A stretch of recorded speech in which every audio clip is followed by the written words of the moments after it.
Your destiny lies with me, Skywalker. Obi-Wan knew this to be true. There is no escape. Don't make me destroy you. Join me, and I will complete your training. If you only knew the power of the dark side.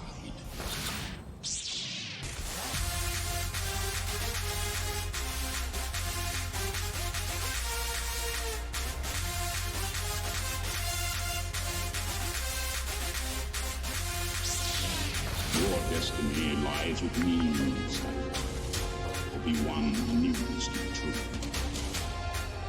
Join me, and I will complete your training.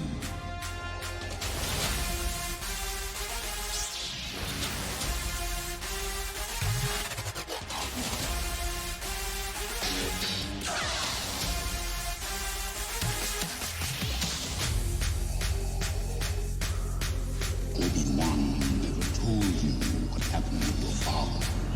He told me enough. He told me you.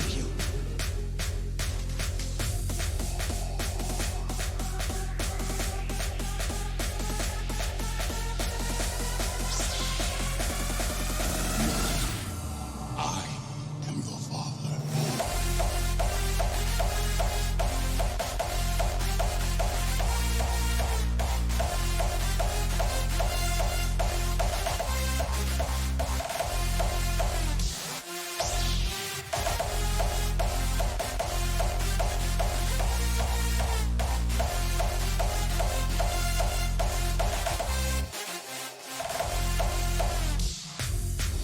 There is no escape.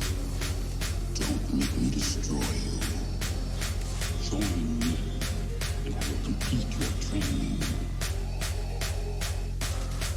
Obi-Wan never told you what happened to your father. He told me enough. I am your father.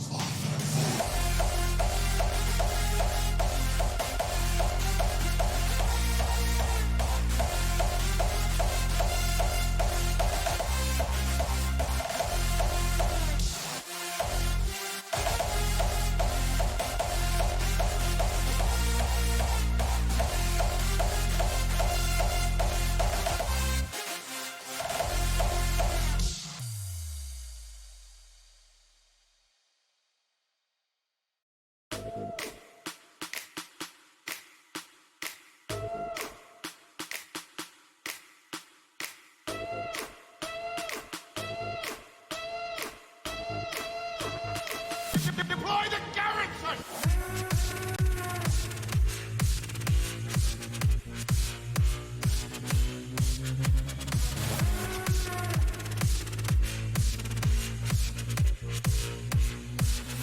Are we blind?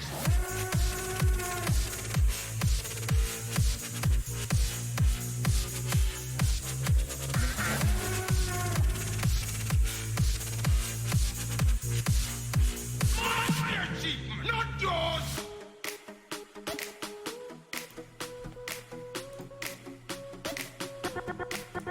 Blind?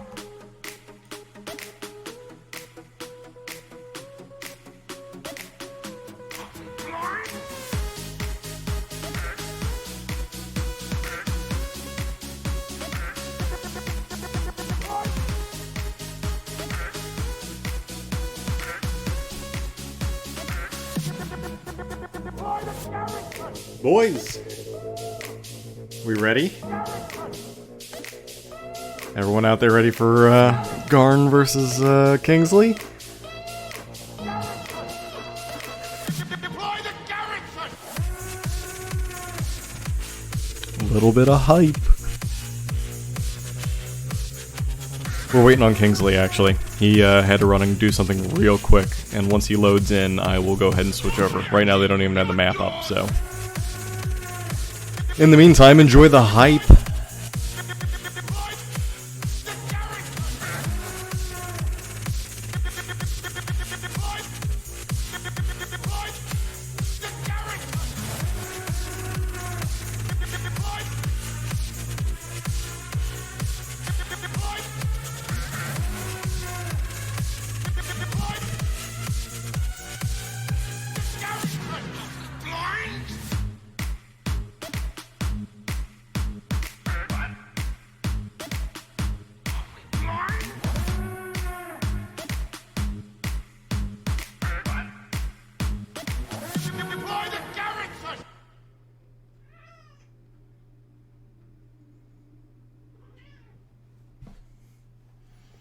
Even have a cat joining me right now.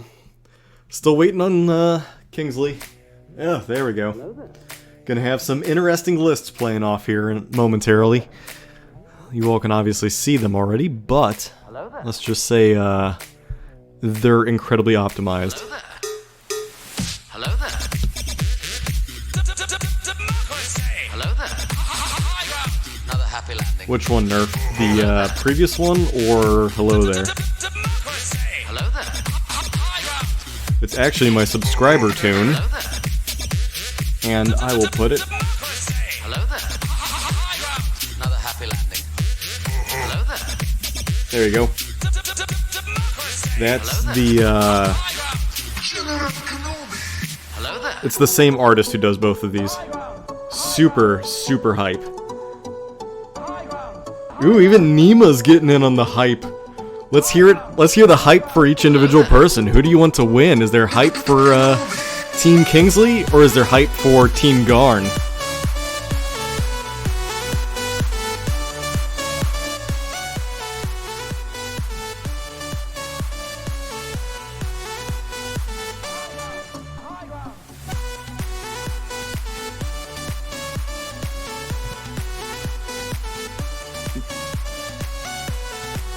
If that doesn't send, I'll do it through the bot.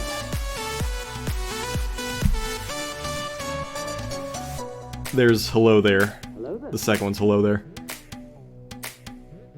Hello there.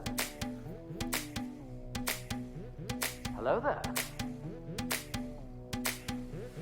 Hello there. Hello there. Nima's picking the local boy. Hello there. Another happy landing. Hello there. Hello there. Kingsley did say he was going to get a drink, so I suspect that he's actually going and like brewing himself a beer at this point, Another happy or crushing some grapes and fashioning himself a little bit of wine, Hello there. or perhaps fermenting a soda. Hello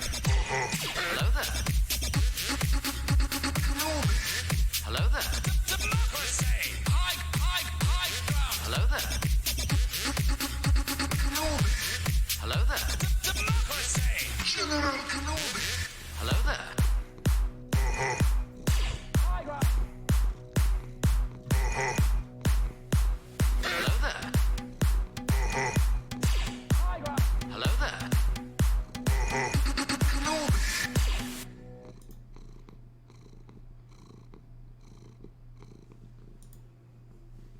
Guess I need to find a new song because we're still waiting. I did not expect this, actually. Usually I have a whole queue, but this is a little bit past what I'm normally used to.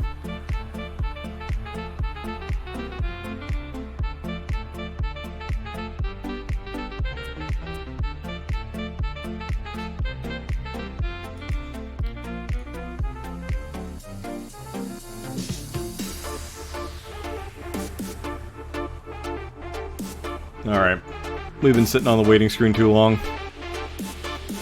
Here we go. Let you guys see what I get to see for the moment.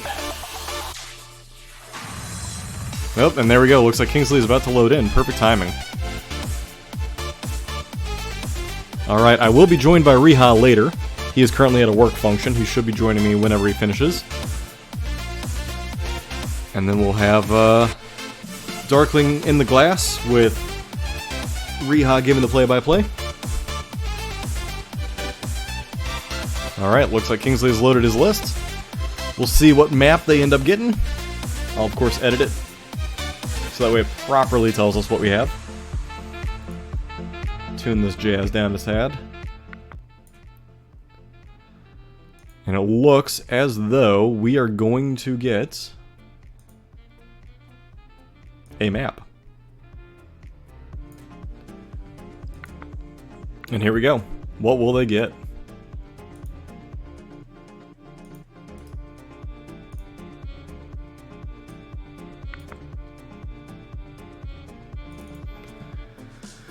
Should be running some odds and some side pools here. Some prop bets on maps. Prop bets on first turn card.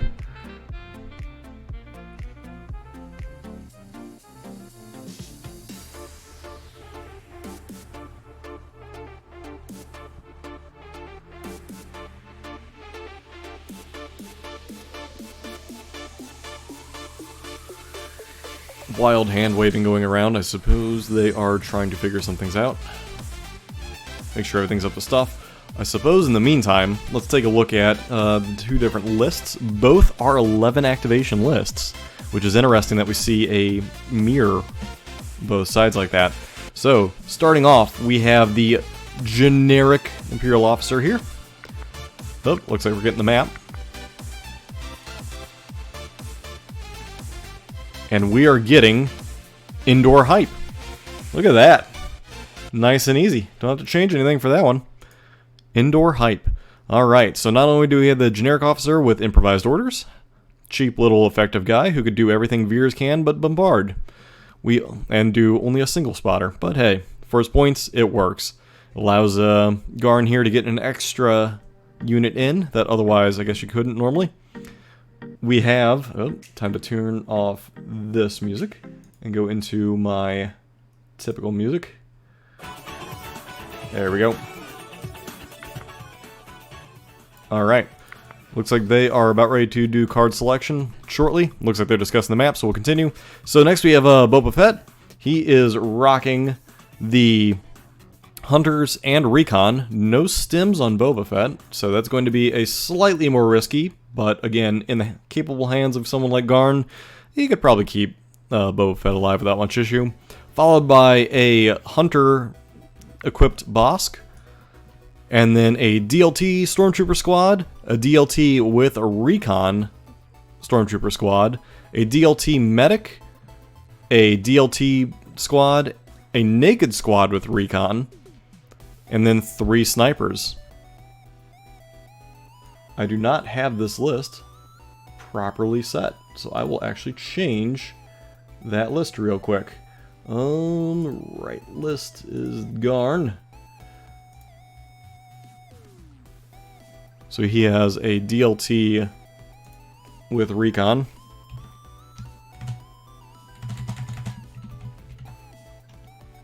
Helps the spell. There we go. Done. All good. Alright. Let's see what they have here going for it. I missed the first one, which was key positions. They eliminated that. We still have recover the supplies and sabotage. They just eliminated major offensive, leaving advanced and long march. I'm a huge fan of long march. Currently sitting in clear with hostile as the backup, followed by rapid. And we'll review Kingsley's list once we have completed the map selection here.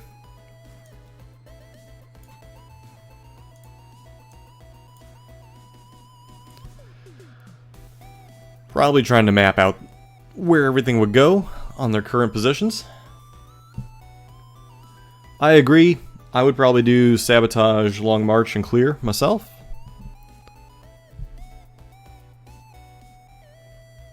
But we'll see what they decide.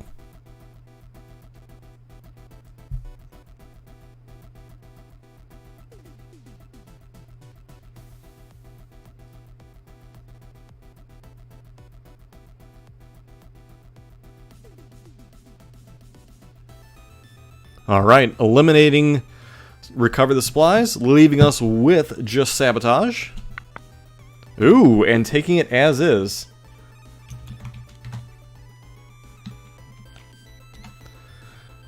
So it was sabotage, it was advanced, and it was clear.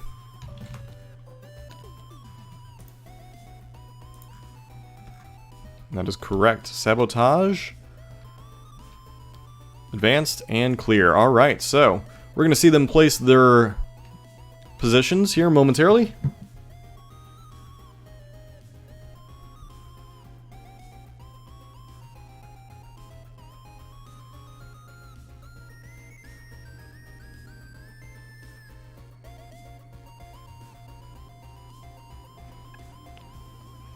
Alright, so if you all were playing Sabotage on this map layout, where would you go?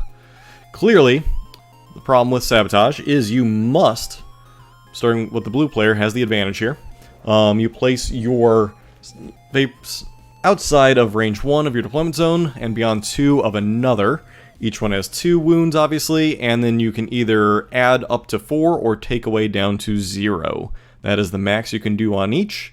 And of course, scoring points based upon how many are on or off the point. So it looks like Kingsley placing his first one right next to this cliff face here. A little bit of cover from the light woods. Ooh, we have light woods, light woods, light woods, heavy woods, heavy woods. Alright. So Kingsley placing his right here, next to the dice rolling side. Looks like Garn is going to place his inside the woods. Oh, change of plans. Placing it on the outside of this cliff face. Likely trying to take advantage of the fact that some units will be a little bit safe hiding in this cliff face area. And also having the ability to hide within the woods here as well. So he's placing it slightly closer to the woods here. Potentially because he's looking to place an objective marker somewhere over here. Seems to be where he's measuring. Try and get them just directly across each other so that he can basically set up on top of this hill and establish dominance with long-range weaponry. Since the Imperials do have range 4, take advantage of that over the Rebels, who only have range 3 and have to march into it. Alright, so we're going to see Kingsley place his second.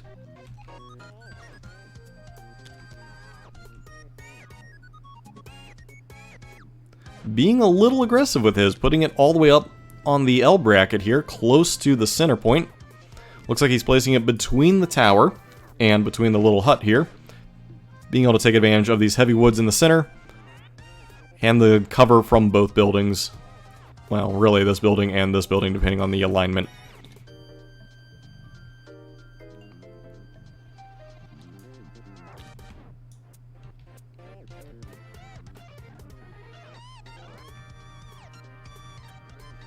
Alright, and it looks like Kingsley is set with that position. And then we go back to Garn for his final placement. And based upon where he was measuring, it's going to go right there in that corner, right next to that hill.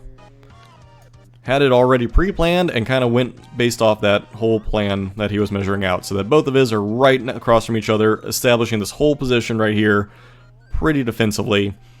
He will be disadvantaged being red player. He will need to start taking out units in order to get ahead. Otherwise the tie will go to the blue player. So he needs to establish that quick kill. Otherwise he's going to fall behind as Kingsley can just hide his stuff being blue player. So we'll see how it works out. Alright, starting to deploy some things as is. We'll go over Kingsley's list real quick. They're going to deploy real quick because, well, let's be honest, they're both highly capable players and know exactly what they're doing before they even got here. So Kingsley's list has Leia Organa, featuring strict orders. We see Sabine Wren completely kitted out here with tenacity, recon, E-stims, and the Darksaber. We have a Z6 unit, 2 Z6 units with these med droid attached to them. We have 1, 2, 3, 4 standard Z6 units. So a whole lot of Z6 fire going to come.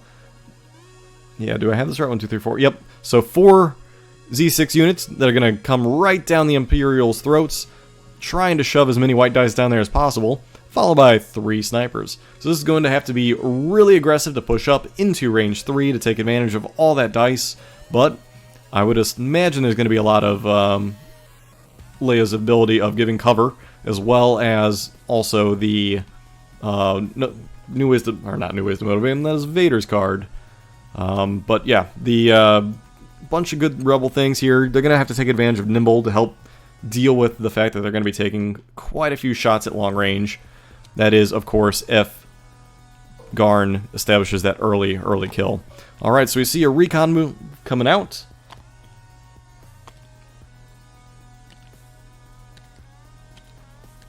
I'm going to pull up my chat so I can properly see what's going on. I need to shrink this list by a singular line break. There we go. And I'll bring up my chat so I can see what everyone is saying. That way I'm no longer blind. Alright, there we go. Alright, so yeah, as Screwtapes puts it, we're about to see how big the hype really is about Sabine here. Played in the hands of easily a very, very skilled player. And everybody, of course, getting their recon moves in, getting as close as they can to those Vaporators, so that way, turn 1, they can start doing things.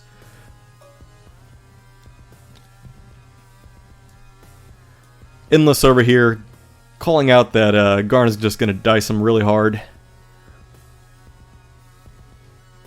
Hoff, of course, salting all over the place, and good old Invader League coming out by another troll. Screw tapes. I'll go over Garn's list one more time real quick. So it is posted on the right-hand side, of course, but you got the Imperial Officer with Improvised Orders. I'm going to back up because I keep peeking. Boba Fett with Hunter and Recon. You have Bosk with just Hunter. You have a DLT. You have a DLT with Recon. DLT with Medic. Another DLT. A Naked with Recon. And then 3 snipers. There you go. That was it in a nutshell. Alright, so Kingsley going ahead and deploying yet another troop unit here.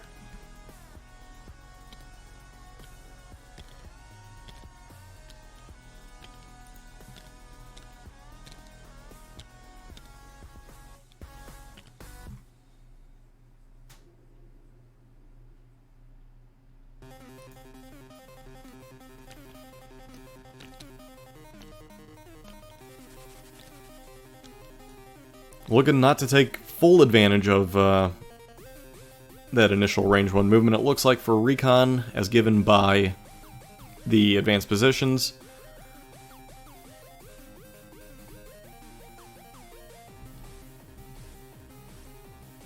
Starscream, you were indeed promised R1. He is on his way. He is currently at a work function, so he'll be joining me shortly, and he'll be in the glass with Riha.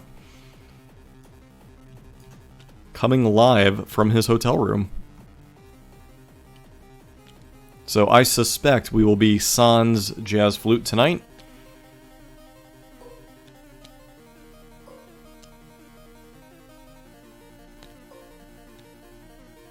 Alright, Garn moving up his Stormtrooper unit, just the DLTs. Looking to move towards the objective again to try and get it turn 1 and immediately take a wound off of it. No need to type as much this time. Riha did just ping me, letting me know he's about 10 to 15 minutes out from his hotel. So we'll see him probably about the start of turn 1 or middle of turn 1. I don't know if Riha's allowed to bring a jazz flute on a work conference. We will find out, though. Maybe he is, maybe he's not. Liven up the party a bit. Alright, so now we see Kingsley put down another unit right here against this building, giving him some cover. We see Garn putting out what looks like, he was originally going for the medic unit, now putting down a standard DLT group. Looks like to counter these Z6 units over there, putting them again behind the building to give them some cover.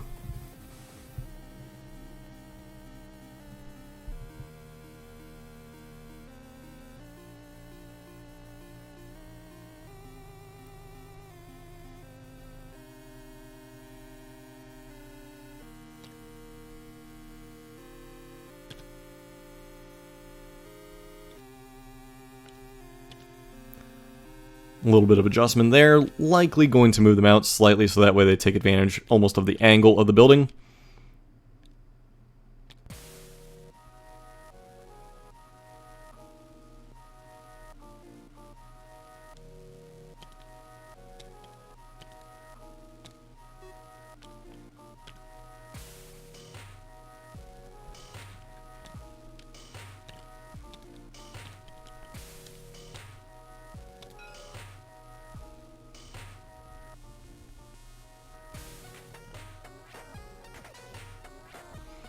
Alright, looking for Kingsley to place his next unit.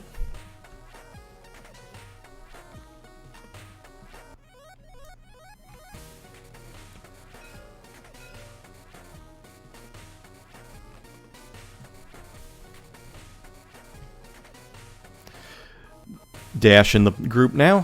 Hey, Dash.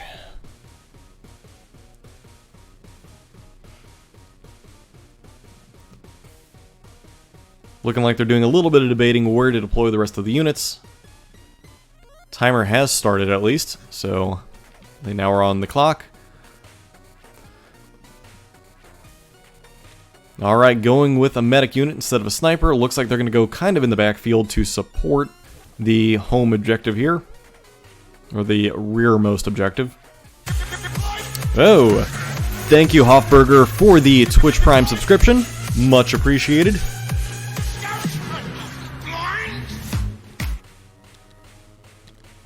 fail indeed.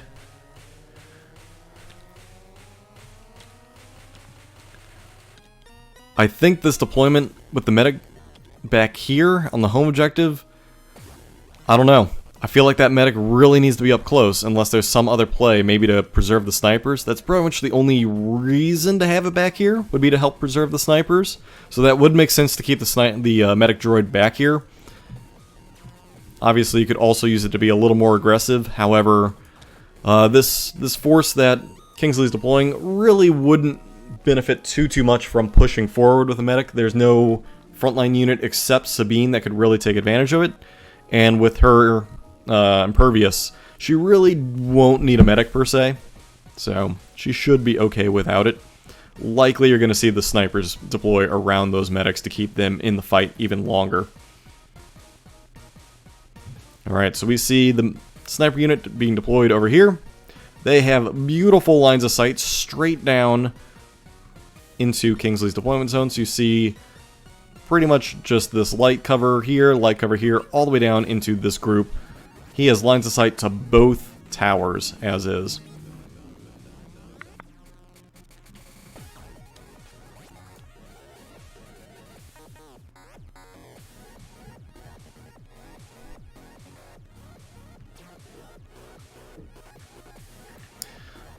I kind of agree, Luke. Long March really does benefit Imperials, especially in, well, might not really benefit you in terms of Vaporators, especially being a red player, though. That would be one downside. You'd still need to get ahead in kills before you start feeling safe. A little bit of measurement to determine the next position.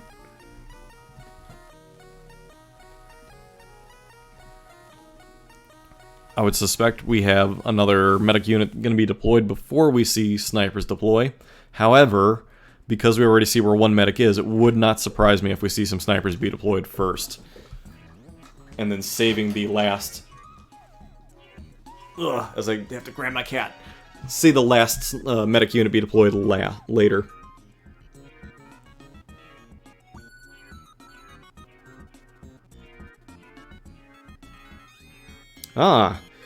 Hofberger pointing out that it was beneficial because Garn took 3 recons, so he would get onto the Vaporators turn 1, while Kingsley would have to get snipers on the Vaporators if you wanted to get them on turn 1.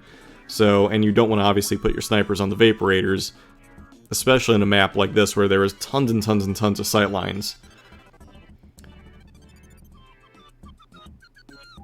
Gotcha. So basically by, as you just pointed out, by using advanced positions, you're effectively allowing Kingsley to have the exact same maneuvers that you would have. So that would have greatly benefited Garn had he taken it.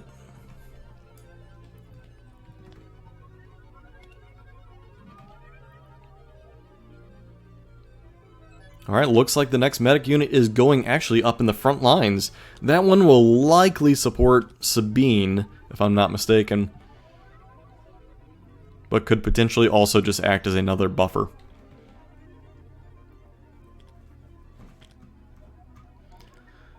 Zoom out a little bit, get a little bit better feel of the battlefield here as I try and go top down, but apparently my mouse didn't want to work there for a hot second. Starting to see where some units are lining up, getting positions on each other. This slight mustard group right here definitely has lines of sight straight through these heavy woods into the different trooper units here. Snipers here have beautiful lines of sight to any of the objectives that Kingsley will be heading to. We see the medic unit being deployed in a cluster down near where the snipers currently are. Looks like they're going to be used to bring snipers back, obviously. Oh no, change of plans. Looks like they're going to be going kind of near the hill. I suspect that Garn will take advantage of this hill somewhat, placing a sniper unit similar to how we saw Starscream place his.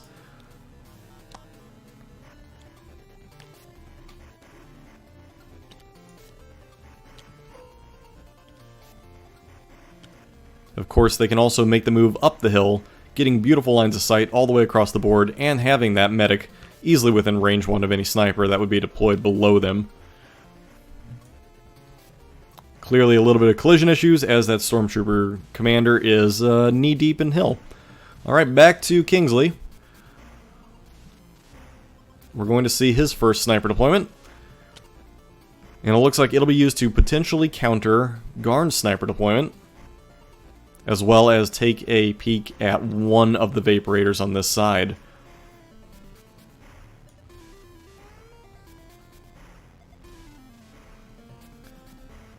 I'm not about to begin speculating what players should be doing, because clearly we are seeing easily some of the best play that's going to happen in this whole league. It's kind of interesting that we're seeing easily some top 2 candidates, obviously finals from last year, playing this early in round 2. The entire bottom half of the bracket is absolutely stacked with very skilled players. So the fact that these two are fighting very early tells you a lot. So it'll be interesting to see how this goes.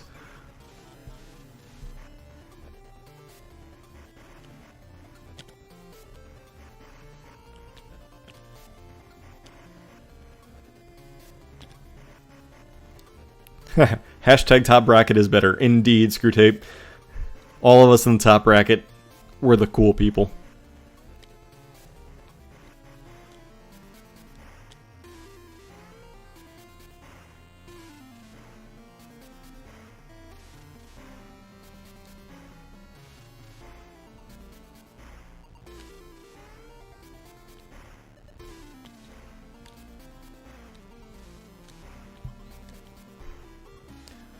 Alright, so next sniper unit going down. Looks as though they are going to be put in a position where they can easily see both Vaporators again, but not deployed so this turn they can. Being safe the first turn, keeping them hidden, so that way they can pop out at a later time when needed, and then back to Kingsley.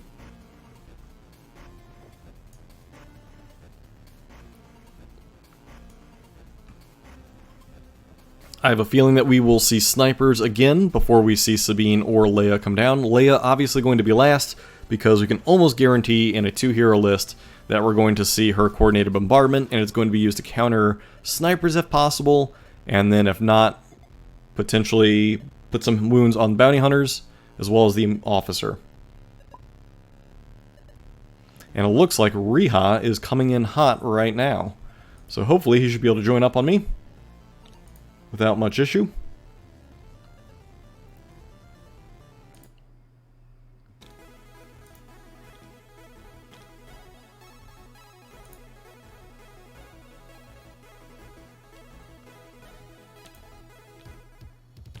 Alright, we're seeing Kingsley place his snipers. Very similar spot to where his other snipers are. Likely again to get good eyesight on this Vaporator over here.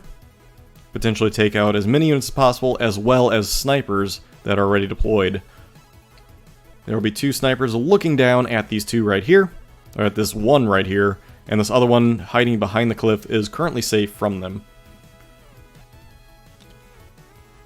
Alright, placing the other the spotter unit in cover so that he can't be picked off. Obviously a normal expected move at this point in time in the Legion. And we're going to see potentially a 3rd sniper be deployed now from Garn or one of the bounty hunters. I suspect we'll see the last sniper unit be deployed now.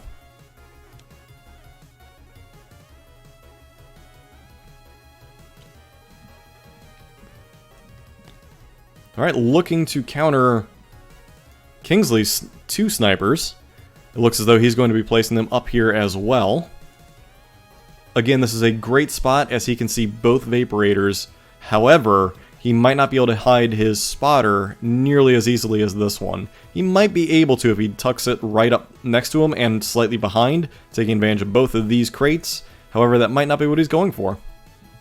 We'll have to see how he decides to place them and go from there.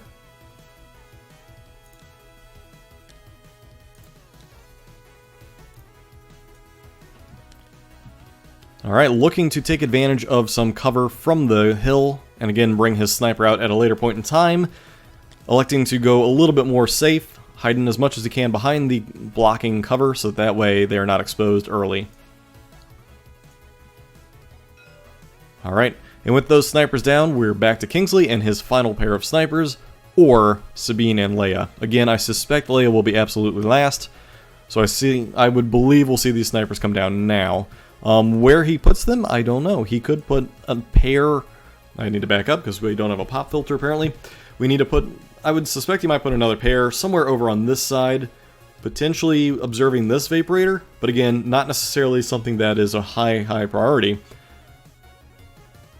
We'll have to see what he does. Yes, indeed, Hoff. Peter Piper picked a peck of pickled peppers. Say that 45 times fast. No pop filter, so all the P's like to pop. Just need to back up from your mic whenever you do that. Make sure you don't shout. We're not a yell streamer. Alright, so a little bit of debate as to what the placement of things are, and it looks like he's going to put them down.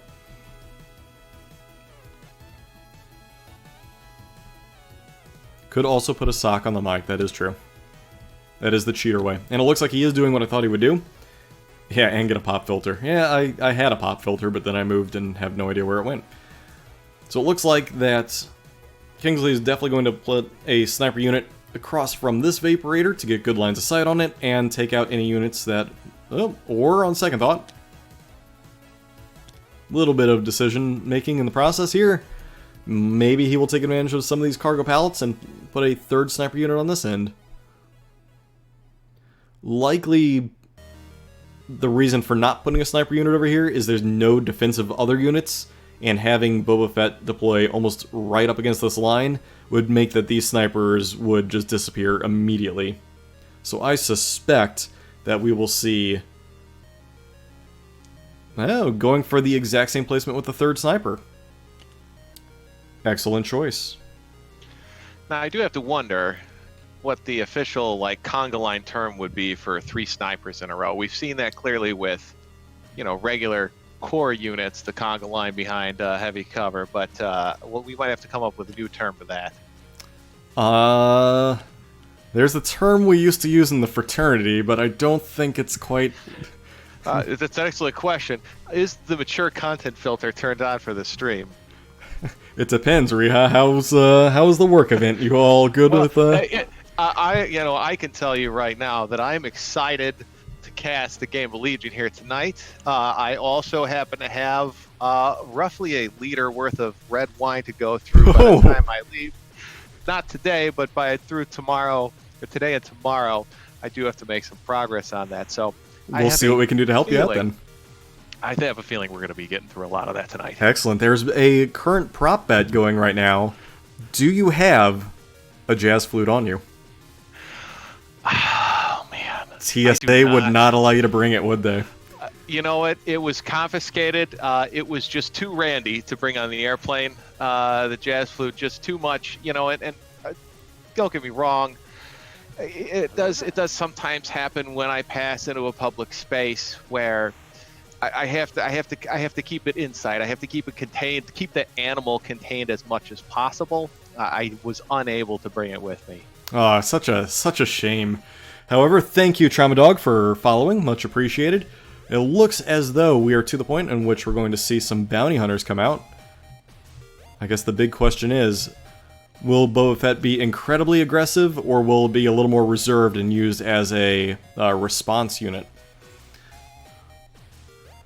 You know, at least in a lot of the games I've seen Garn run Boba Fett, he tries to use him not as a frontline piece, right? As more of a mobile asset, be able to respond to different threats, and to be completely honest, to use him to earn himself victory points, not necessarily with bounty, but through, you know, whatever the actual scenario that's being played is, whether it be rushing him out to grab a victory point off of a sabotage the Vaporators, or as a last stitch move into breakthrough, or even say an immobilize and then get the heck out of there to prevent VPs from being scored on the other end. Gotcha. So using him almost as a quick response force then. Yeah, so I don't expect anything, I guess you could say, I don't want to say anything more, but I would expect things very much in line with that previous play style from Garn here. Agreed. And we see Leia coming out, not being placed in a position where she could immediately use coordinated bombardment, but safely tucked away preserved and able to support all those troopers deployed up very far ahead.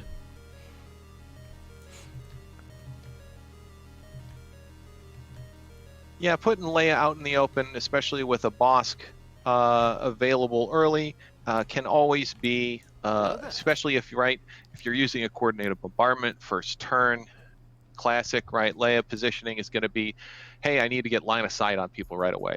But on the flip side, if you're facing a Bosk, if you're facing 3 snipers, that does put Leia in usually a pretty risky position. Perhaps even, especially if you're signaling a pretty big coordinated bombardment early on, that might even be time for a reptilian rampage from an opposing Bosk to get that double tap in on Leia and take her out first turn.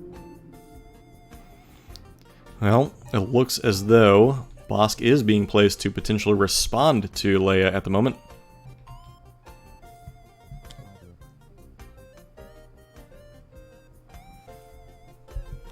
And then taking that back.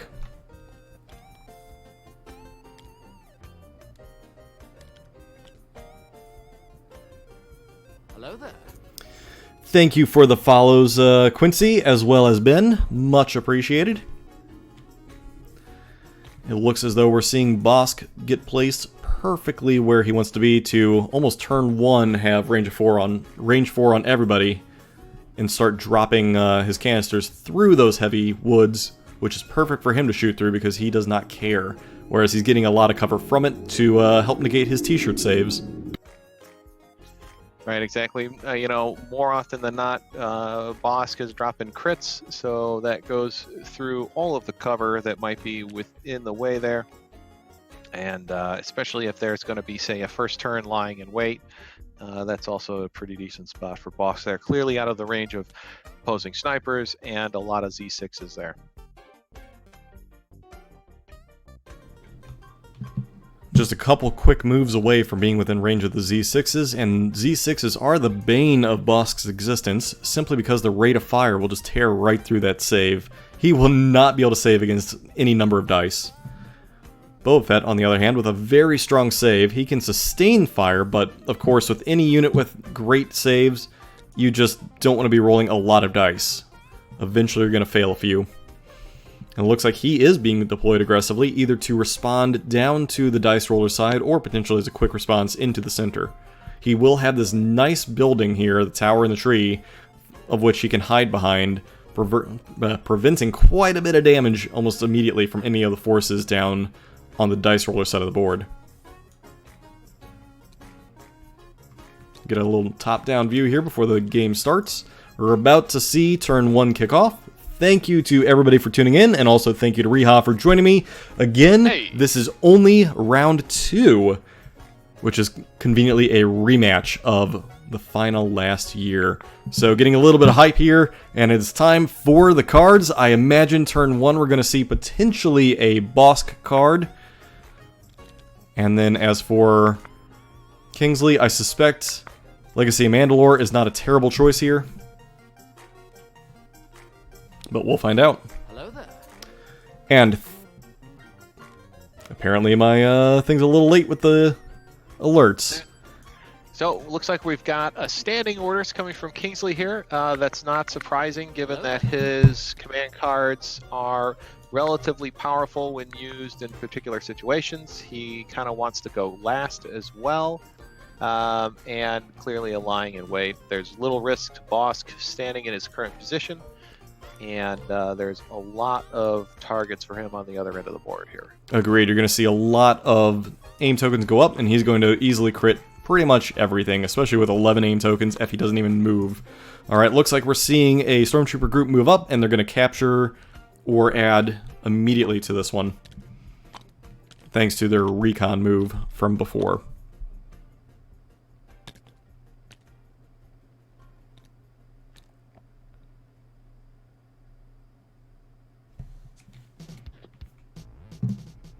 Alright, and it looks like we are seeing a sniper unit be picked out.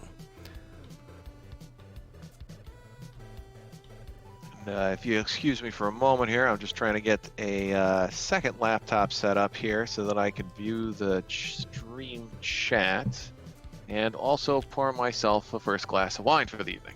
Gotcha. I might have to go upstairs and grab me a fine Hefeweizen later. It looks as though the snipers are taking shots at a Stormtrooper squad, and we're seeing a hit and a crit come out, shooting through potentially heavy cover. Oh no, it was the sniper unit. I'm sorry. The sniper unit with a model taken out immediately, but he will be healed. Thank you, by the way, to Genghis John and Franco for the follows. Much appreciated.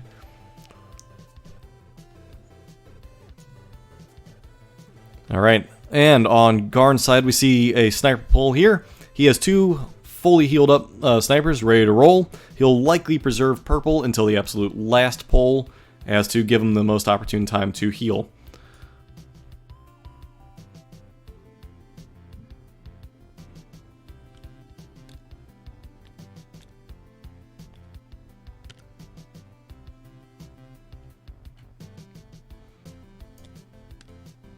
Hello there, 4-4. Thank you for tuning in. Looks like the snipers are moving out oh so slightly to potentially just get a shot off. Doesn't look like they're really trying to go for the sniper counter at the moment. Looks like they're going more for troopers in the center to try and whittle things down that way. And it looks like he's trying to feed a shot through the open, through all these boxes here. He might just have it. Mine's not drawn very well here. No, that's still definitely going to be through heavy cover there. Doesn't matter as he rolls double hits. That is a single model killed. Alright, there it is.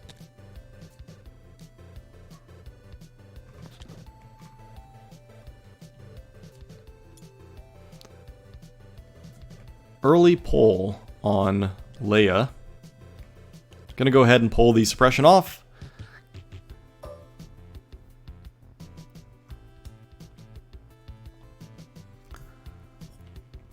Likely going to see her throw out some dodges potentially, but then again, anything that's going to have range at this turn will ignore dodges. So I would suspect she might just move up.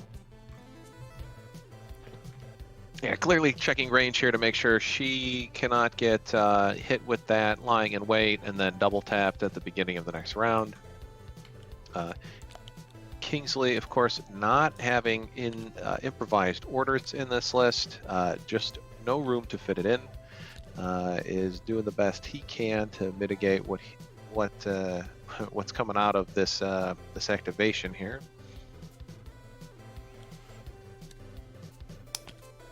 Giving 2 dodges and taking 1 on Leia.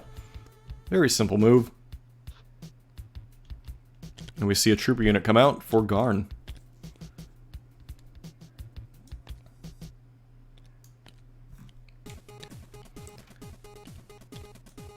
Looks like we're going to have another Vaporator activation here.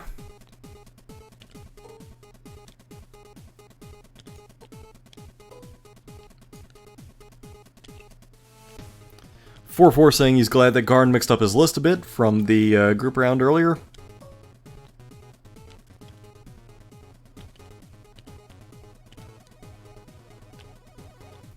Putting as many units as he can behind the heavy cover, in case anything wants to take shots across the open terrain this way.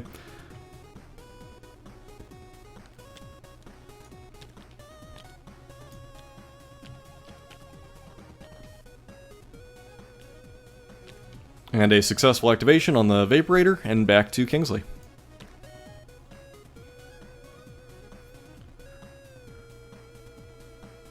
The previously wounded squad is going to go ahead and activate.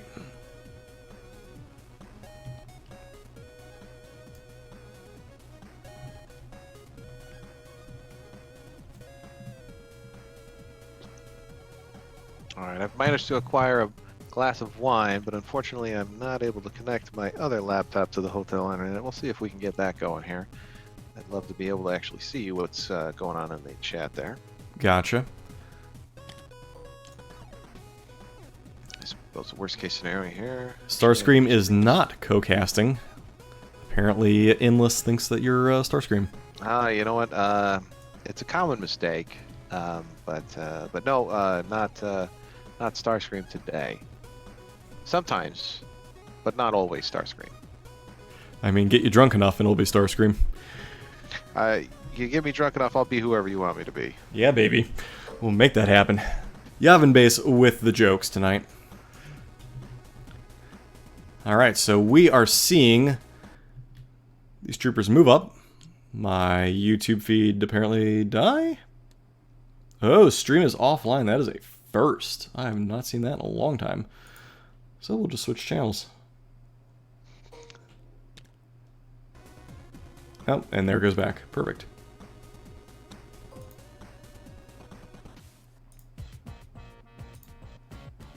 Wowza. Everyone throwing out the quotes for you to make. You and your walking impersonation. Yeah, I'm just now trying to make sure I can actually... Worst comes to worst, throw it on your phone.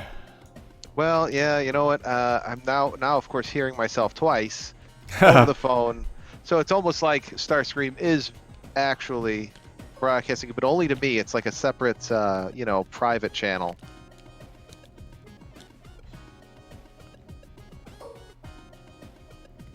Alright, moving behind the building, it looks like. Trying to negate some of the incoming fire on them.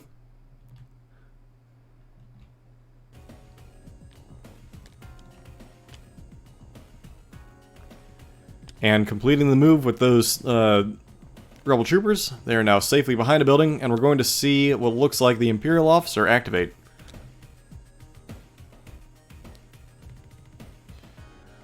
Likely trying to make a double move.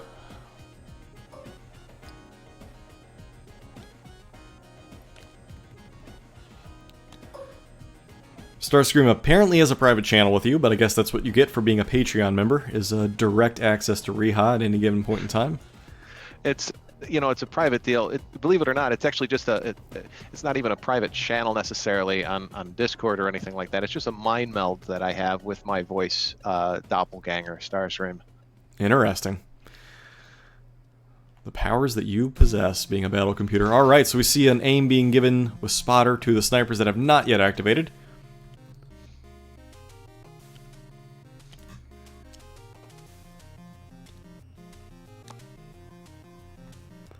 And rolling out with the troopers over here, we see going right at the objective, trying to put a wound on it.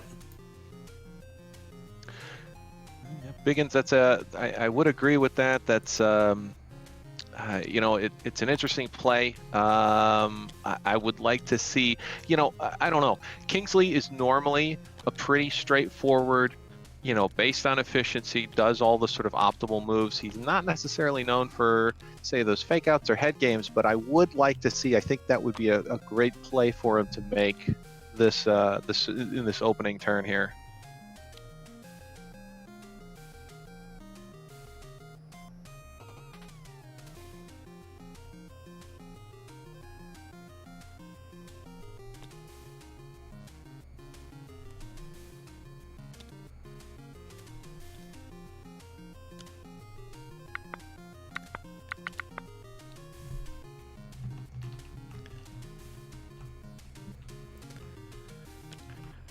Just another core unit activation for Garn here.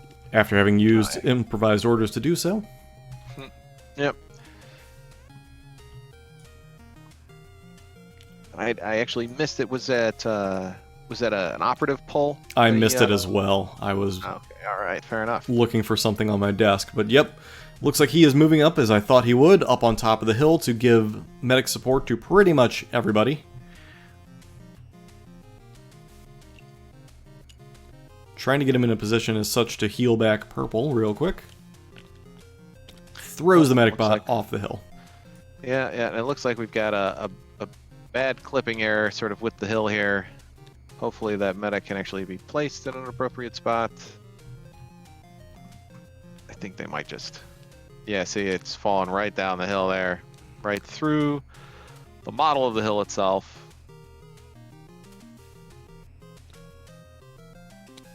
There we go. Trying to see if he is within range of the sniper, and it looks like yes, perfect. very much within range.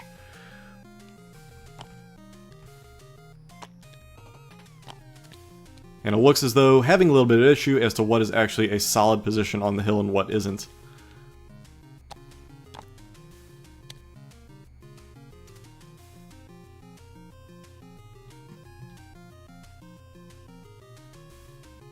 Little bit of terrain defect. Taking a standby action. And of course, healing back the purple sniper.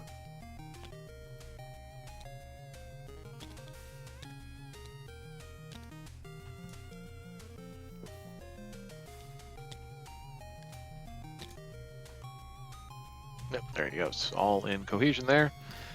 Biggins pointing out this is fairly conservative for a turn. That, Yeah, right. I mean, you've got a lot of different options with both Bosk and Sabine here. These two players probably just sort of trying to feel each other out and how they will approach or play this game. You can obviously be incredibly aggressive with both of these units, even opting for using Reptilian Rampage for a triple move right off the bat, then following up with an immediate Dioxis Bomb. I've seen that be effective. I've also, there's clearly not a lot of grouping on Kingsley's side of the table either, so that may not actually be an effective strategy. But obviously, if you do that, you're pretty much throwing away your Bosk in the process.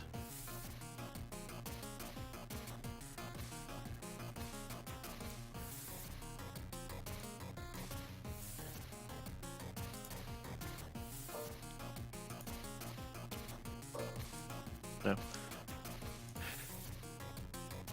That's also a very good point, Starscream. As Kingsley is blue player here, the onus is on Garn to actually make plays and make the point difference real.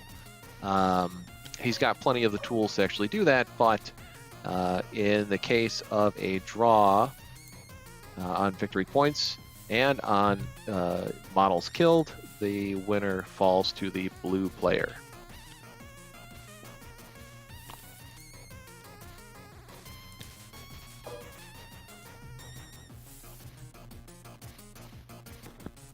alright, conservatively moving his units back a bit. Keep them all safe from the range for activation of Bosk. Looks like they're going to try and hide behind this building. Try and take advantage of any cover they can to help mitigate the incoming aimed shot from Bosk. However, it's looking to the point where Bosk might have to activate early to still even have a target. Yep, no, I agree here. You might be able to get a shot off on this trooper squad number 7, but I'm actually pretty sure he just measured that to look, and there it is. There is a Bosk activation early, 5 aim tokens, but he's got to do that in order to get the move shoot. Yeah, having to take advantage of it now while they still can. Not wanting to sit on it and wait forever, but definitely wanting to keep out of range of Sabine as she can come charging across the field. However, if she did, it would be a whole lot of potential incoming fire, so clearly not the best option for Sabine to do so.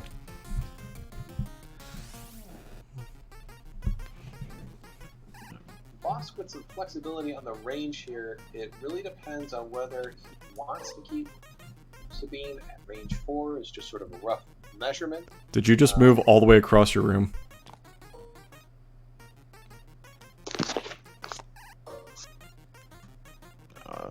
Lost my connection there for just a moment. No problem. Much better. Well, we're all good there. All right. But as I was trying to say there, yes, trying to figure out what's going on there. Looks as though trying to keep outside of range of Sabine while still getting range. What range is really the question, right? You can't shoot at Sabine through the building, but are we trying to stay at a particular range? And I'm actually I haven't played enough Bosk to say which what's the optimal play from Garn here is. Rolling out with a hit and a crit. We're going to see a couple rerolls here. Into nothing with the first one. I do not know how many aims he has. Here we go. Here's the full stack. 5 total rerolls. Not terrible. So into 2 crits now.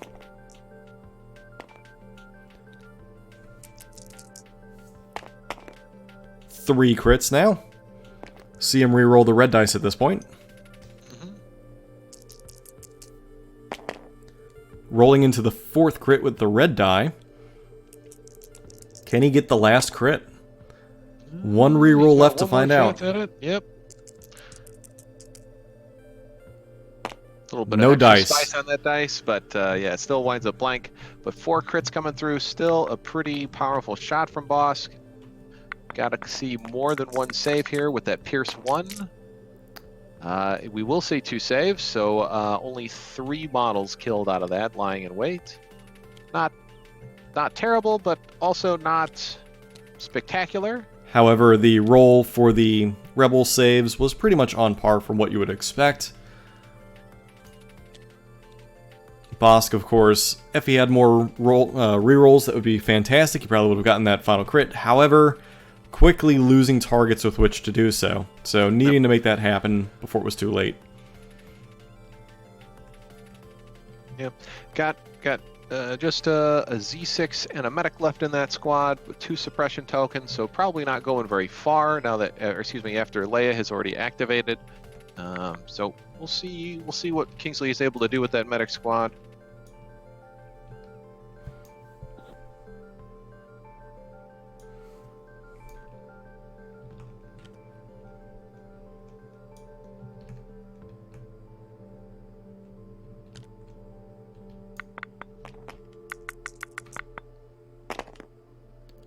We're going to drop some of the suppression. He manages to drop one of them. Thank you for the follow, Mitro Keegan.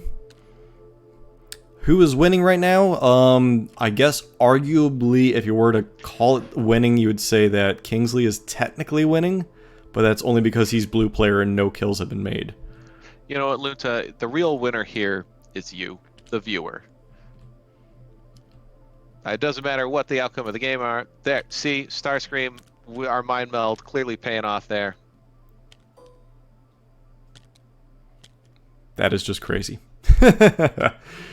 Of course, the medic group retreating away to try and preserve some units.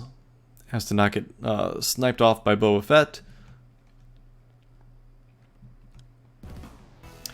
Yeah, this forward, or this lead vaporator, if you will, is going to be, I think, right where all the action is really going to shape up here. Kingsley's got a bit of a dangerous approach to this, with both Bosk and Boba Fett sort of just waiting behind some heavy cover to spring on whatever marches towards that.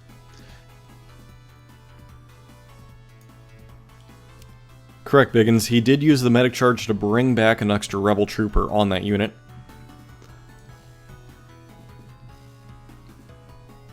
I think we are going to see some aggression perhaps from Garn's Boba Fett here in the next coming turn. I think he's really got to wait, or at least attempt to wait as long as he can for Sabine to activate. Obviously, that's going to rely on that operative token coming out dead last in order for him to do that. Or no, wait, no, I take that back. They both have 11 activations, and Kingsley did go with a standing order, so there's actually no way for Garn to respond to wherever Sabine is going here. Looks as though the sniper's getting a little aggressive here.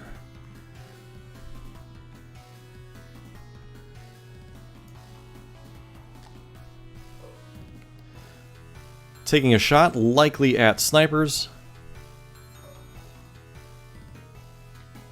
At the group that I suspect is not activated yet, just the lead group. I'm actually going to pop open a stream of the Blue Sharks game, so if you hear it for a split second, that's because I need to mute the stream when it activates. Rolling out to a hit and a surge. Surges into absolutely nothing, so a little bit of womp womp there, as all it does is sail over the heads, giving us suppression. It looks like a trooper's activating for Kingsley over here. And this is going to be loud for a split second. There we go, and Luke, muted it. Luke, it's an excellent It's an excellent question. I know that I'm dragging out as the largest tufts of cotton I know I can possibly make over here. I'm pretty sure Garn is doing the same, but I'm actually pretty sure Kingsley is as clean as they come. To be fair, you're seeing, like I said, easily the top 2 players from last season, if not this season as well. But again, they're sadly stuck in a bracket where they're playing each other incredibly early. So we're seeing pretty much what would look like a finals match be played super early, which is also a nice bonus. We get to see multiple battles. Thank you, by the way, for the follow 4-4. We have a record 41 viewers currently. That's awesome. That is more than 0, so that's fantastic. Thank you all for tuning in for this mega match. I'm always a fan of positive numbers myself. It is better than -1 viewer.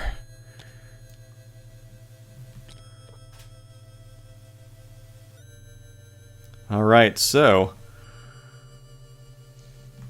yeah, this is. I mean, Garn could have. I was going to say this is probably a good preview of what we could expect at a Worlds level competition. Garn, unfortunately, just barely missing that. Of course, in the real life, if you want to call it, a version of Legion at high command there, but still with a very strong showing overall. But both of these guys, some of the highest caliber players around.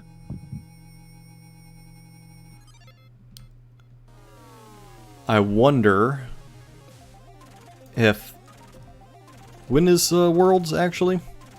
It looks like it'll be coming up June 21st through the 23rd. Ah, so next month, almost 4 weeks from now. That is correct, and we haven't had a ton of details on exactly what the event will look like, what the format will be. We're pretty sure it's going to be 800 points, but that's about all we know. But I also do know that the FFG headquarters has a pretty solid streaming setup there, so I'm sure we'll see some broadcasts from the event live from FFG. That is excellent. We'll be sure to try and push around that information once we get it on the Discord, of course. So if for some reason you're tuning into this and have no idea what's going on, this is part of a Discord-based league. Check it out at, what is it, Legion Discord? I don't have the link offhand. But Admiral Thrawn, no White Rhodians today. I am traveling for business. It's a little bit difficult to mix drinks in a hotel room, so I've made my first dent in about a liter of Pinot Noir that I've got sitting on this extended stay hotel kitchen counter. And yeah, we're just going to be down in as much of that as possible here throughout this evening. We're going to get white girl wasted. Here's what we're going to do, folks. That is correct. All right, looking to move the DLT in range of the already wounded squad, taking advantage of the fact that that Medroid has already acted this turn and has already burned a charge. Looks like going to get a singular DLT shot, probably fishing for crits here. Certainly fishing for crits. Just maybe throw an extra point of suppression out there. And he finds no crits, but does put a suppression out there for potential future activation. Alright, drawing a sniper unit over here. We're going to see Kingsley likely respond to earlier sniper fire. Orchimedes joining us here.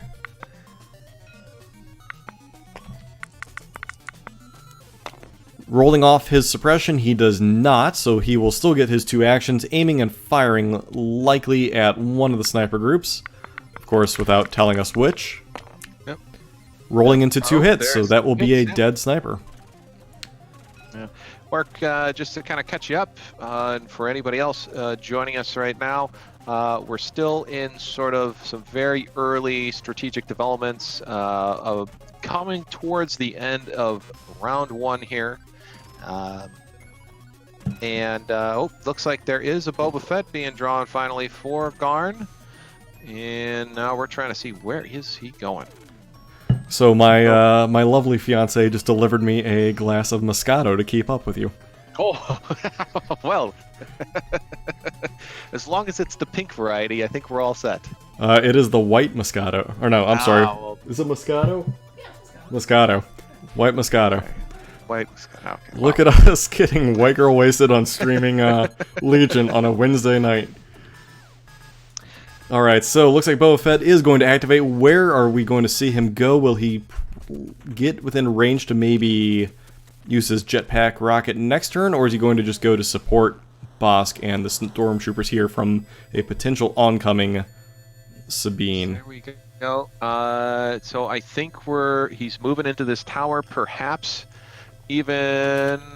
Is he going to make it all the way up there? Looks like he's going to just make it in contact with it, not necessarily up there. But where he's at, he will act as a great roadblock against Sabine if she were to charge out this way. Yeah, no, I have a feeling we're going to see a backpack rocket from Bosk next turn here. Or at least, you know what, maybe we won't see it, but Garn is clearly signaling that to his opponent, right? If you make any moves this direction, I have the tools to make that painful. And we'll see what actually comes out of that. A backpack rocket against, say, one of the advancing units on that Vaporator could be devastating. We'll see what happens here. Alright, so rolling out a Medic Z6 unit. They're going to roll up on the objective up here. And then looks like he's immediately activating so as to complete this Vaporator so that he can push pretty much all his forces at the center to swing it in his favor. However, I suspect he's going to take a lot of losses charging at the center objective. Whereas it looks as though Garn is activating with his Naked Squad and completing the Vaporator down in the south. Well, I guess the map setup side of the board. Oh, yep. Not quite simultaneous activations there, but certainly, as the one player coheres, the other player can easily make another move just to make sure they get in as many rounds as possible in this 3-hour time limit that we have. Thank you, Archimedes, for tuning in. Nice to meet you last weekend, and we'll see you whenever you get time to play next. Alright, looks like Sabine is activating here. What would you do with her? Oh, man, for me personally, this is actually a tough call. I think maybe, and Garn is obviously working to try to mitigate the effectiveness of any kind of explosions or things like that are going to pop out and really damage Garn's sort of entire force. He's just got sort of his two most powerful units, as in Bosk and Boba Fett up front, along with a sort of a unit of stormtroopers to provide a little bit of meat to that equation. But all of the rest, the other 8 activations in his list are all still sort of in the backfield here. And he might even be aiming here to perhaps land that backpack rocket and then escape with the unit kill, causing, of course, the victory conditions to swing in Garn's favor, or requiring Kingsley to then swing his forces out to make up for it. And of course, getting that just early lead for the Imperials would allow them to then bunker down and set up a gun line and just tear apart the rebels as they have to march into that range 4. Right. Those the Vaporators on the Imperial side are significantly better defended.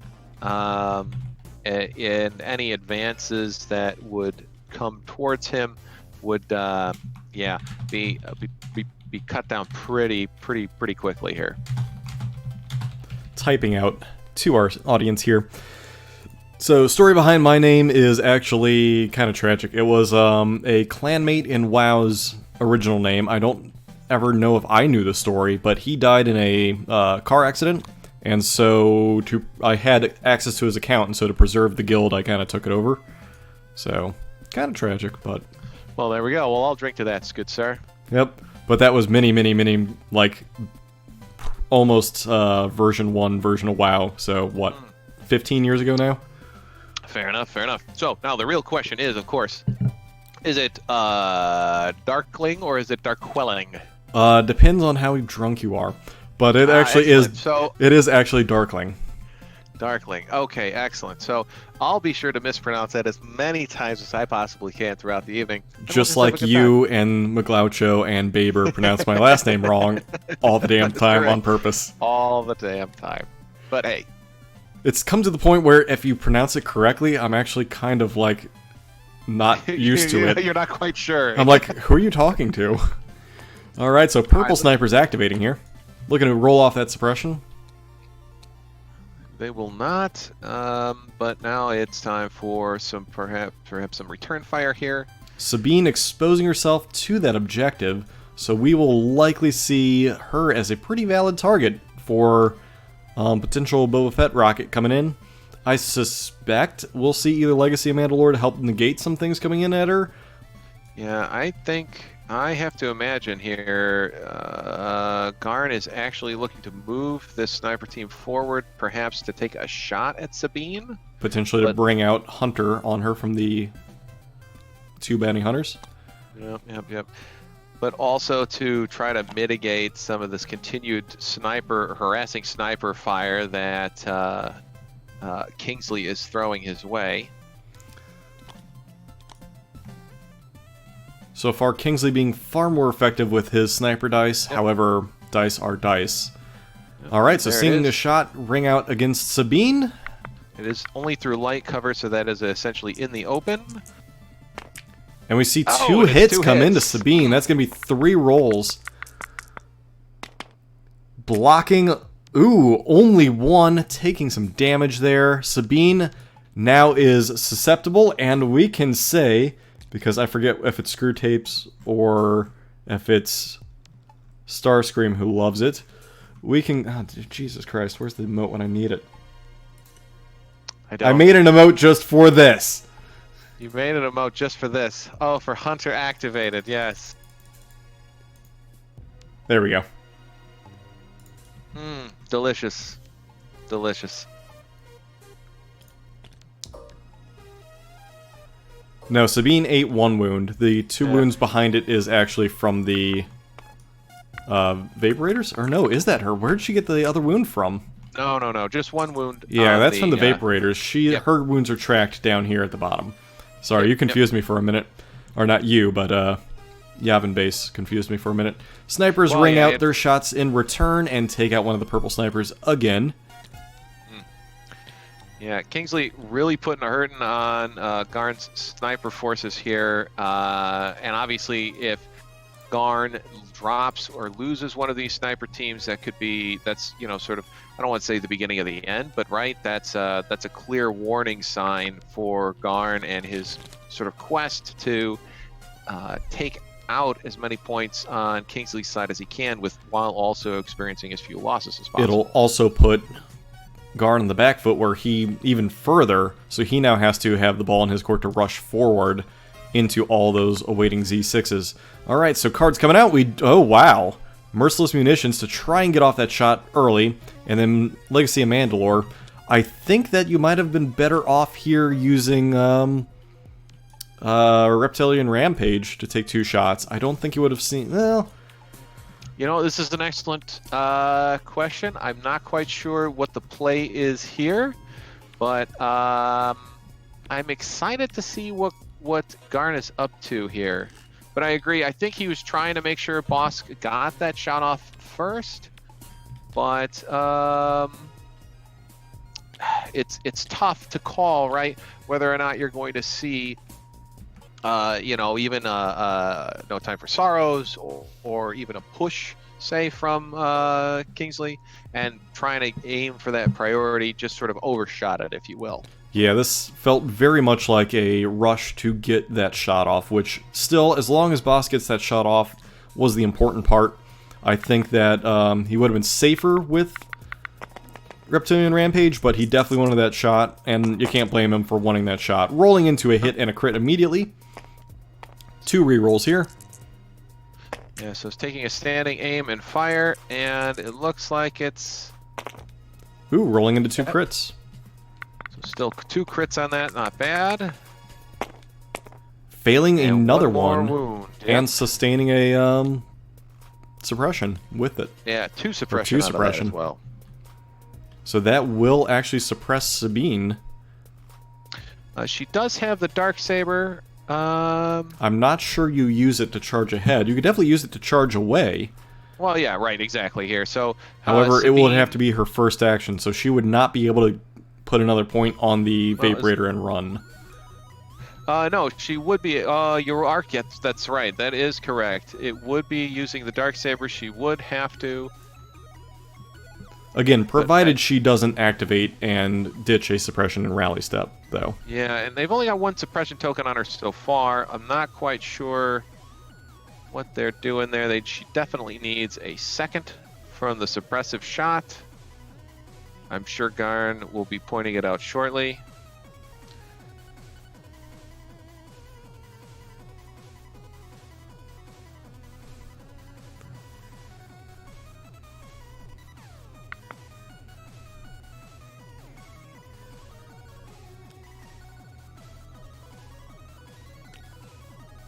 There it is. Okay. And what will we see here? Kingsley taking a moment to think about things.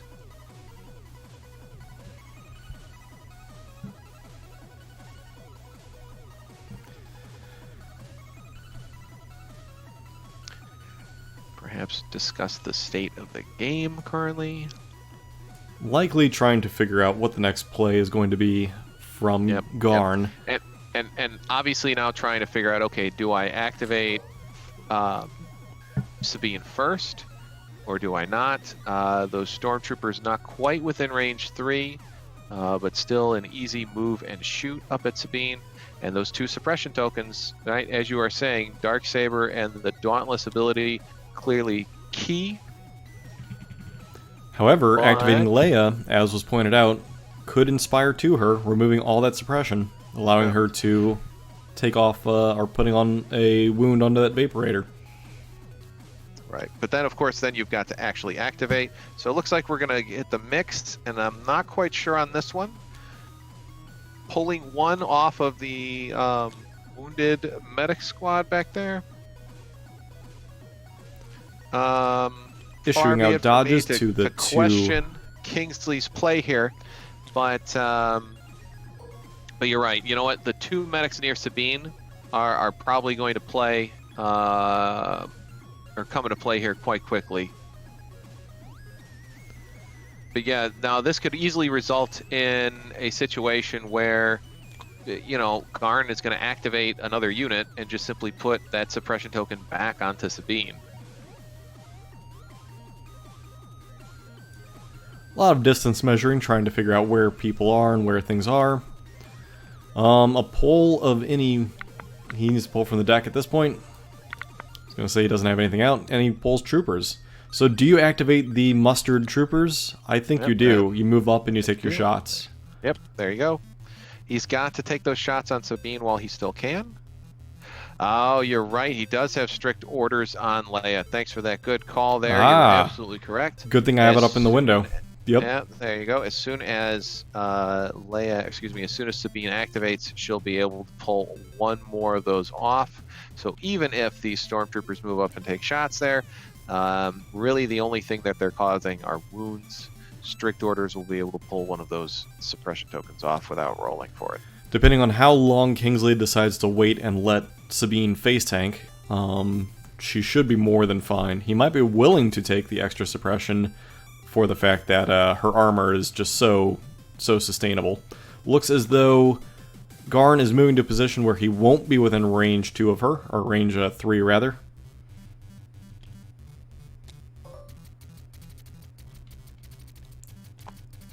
Or looking to be just inside of 3, like so, and then keep a lot of his units back in cover.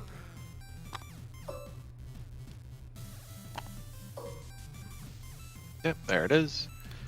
And this way he has a giant tree and tower blocking a lot of troopers, preserving a lot of the, or preventing a lot of incoming fire at these stormtroopers, and getting everyone's shots at her, albeit through heavy cover.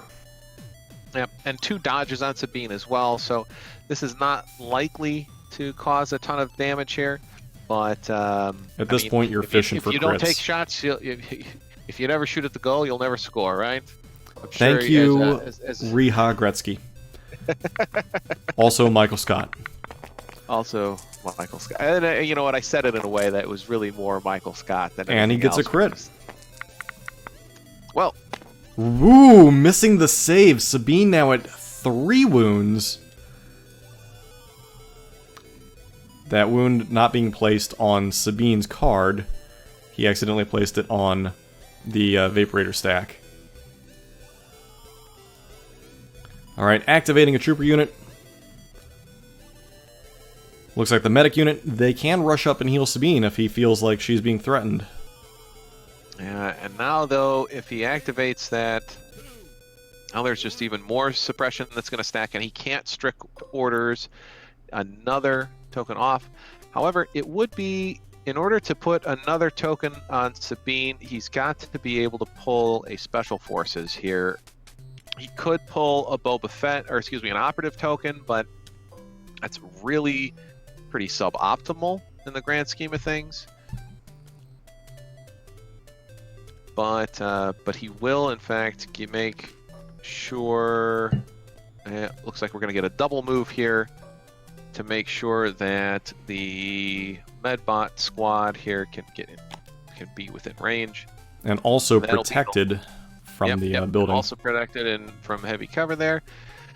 And that'll also be the last charge on that medic squad.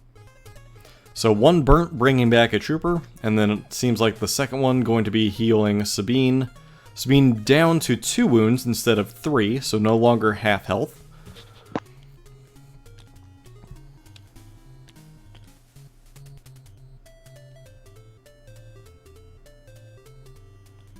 Alright, up next we see the Imperial Officer activating.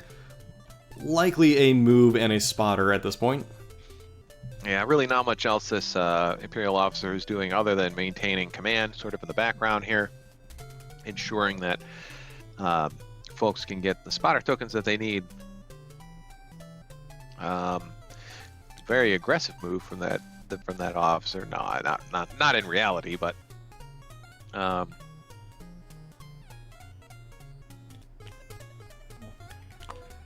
he would also be, well, sadly this turn I don't think he's going to be able to do much to remove the suppression from the sniper. I think he was just out of range originally. I don't remember his original position. yeah. But and there's not much he can really do there for the suppression on that sniper either. however, he does bring an aim to the teal snipers. All right, now are we going to see a stack pull, or are we going to see? Yep, here we go from the stack. Well, still debating it.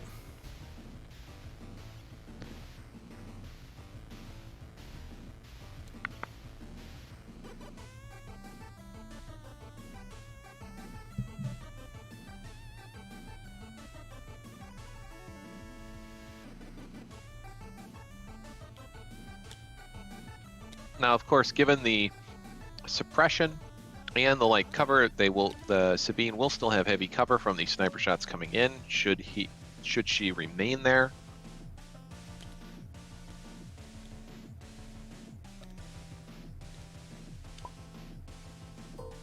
Oh, man! Looks like you have disconnected. Alright, so Sabine is going to go ahead and move up. Looks like an attempt to prevent from taking any more damage.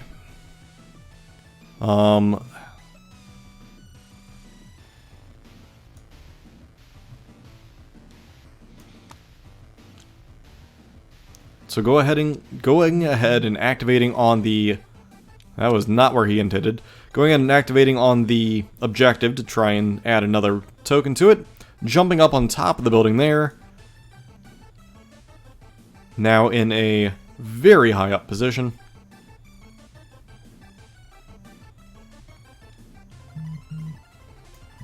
Alright, looks like the hotel Wi-Fi is back up and running here. Sabine just jumped up on top, putting Boba Fett in range 4 of her.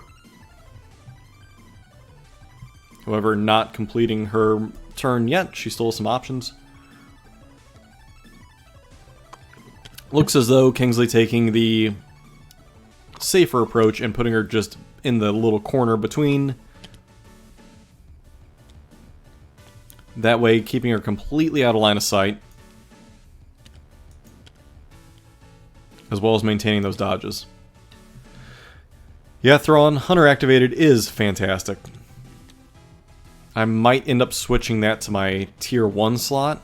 If I had enough subscribers and got a second emoji, I would definitely put it in the tier 1 slot, the free one. But I think I need 10-ish subscribers in order to get a free slot. Alright, so we're seeing Kingsley's activation completed. She is now going to hide behind the tree and the big tower to preserve her hit points. And we're going to see troopers activate. Looks as though blue might start charging up a bit to try and get some range to start whittling down some rebel trooper units.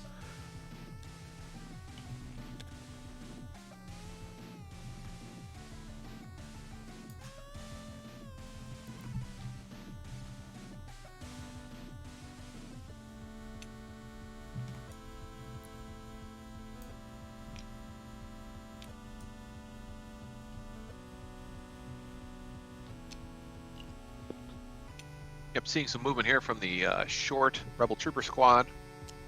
Advancing up the board here. Looks like they may double move to get just perfectly behind this tower. Yep. And they're likely just going to serve as a bit of a spoiler force here. Only 44 points worth of stormtroopers, of course. Exactly the same as the snipers in his list. We might, you know, eventually see them make a move on that objective, but clearly that's more than 3 turns away here. But can be clutch in the later stages of the game when sort of all the desperation moves come out.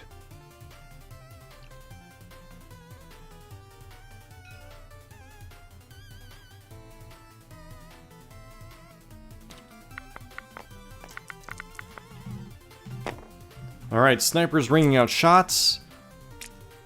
Rolling into a crit and a hit. Ripa, there was no bombardment or coordinated bombardment. This has all been anti-sniper fire from Kingsley's set of 3 snipers here. And Garn has been healing them back as much as possible, but that's it.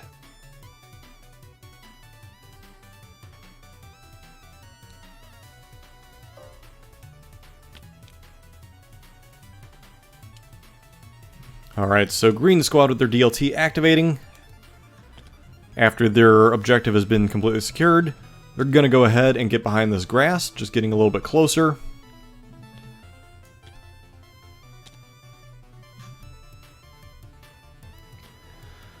Hoff, you saw all the objective markers be either taken away or placed on the home ones. The only one with anything left is the center one. Sabine took 2 wounds, and that's really about it. So 2 wounds, a bit of sniper fire, some heals, some overall positioning from between Garn and Kingsley here. 3 lucky wounds, well, maybe not lucky, roughly average wounds for the first 2 and a lucky crit on a failed save for Sabine. One of those wounds being healed back by Kingsley's medic. Kingsley's got 1 medic left. At 2 charges. We've got the Garn Stormtrooper medic with 1 charge left on it. It is turn 2. We saw a lying in wait from Garn and a standing orders from Kingsley. Lying in wait yielded 3 Rebel Troopers. He couldn't wait for the full stack of AIMs before everybody kind of ran away from him there. Yes, it is turn 2. Take advantage of it. He ended up with 5 there. Yeah. All right. So looking to move. There was a pretty good. It was a pretty easy shot from Bosk's perspective. There, those 3 Rebel Troopers just sort of hung out to dry, if you will, after being deployed in that early sort of, if you want to call it, panhandle of the advanced deployment zone, or advanced positions deployment zone. All right. So Rebel Troopers double moving to get behind this tower, almost tempting Garn to come up and over it.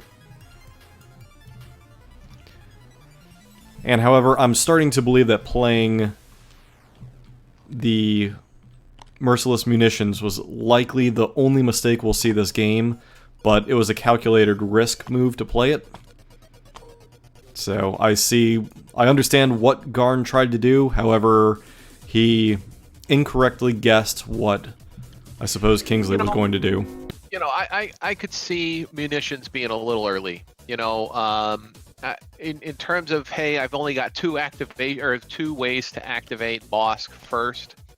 One is a pretty strong 2-pip here, and even if he got 2 shots at Sabine with Merciless, really we're only looking at statistically one additional wound on Sabine.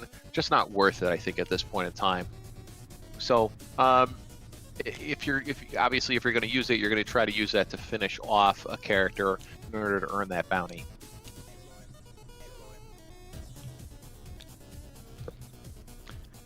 Oh, sorry, not Merciless. You're right. Merciless is the 1-pip. I'm thinking of Reptilian Rampage. Correct. We're all drinking some very fine wines today, so if I make a mistake, feel free to correct me. I'm sure you keep your fine wine to yourself. I'm drinking boxed Moscato. Boxed Moscato. That's even better. It actually is surprisingly good. I'm not gonna lie. Well, there's that.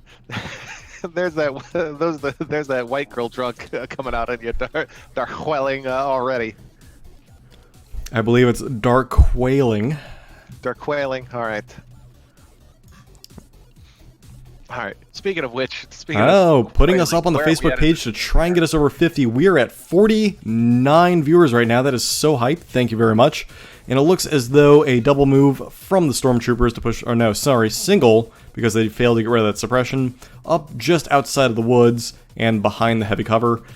Incoming sniper fire, yep, back into the same squad as last time, and oh my god, 2 crits on him. However, I think only the commander is visible, so irrelevant as to what else happens, that commander is likely dead and being replaced down the line with a random trooper.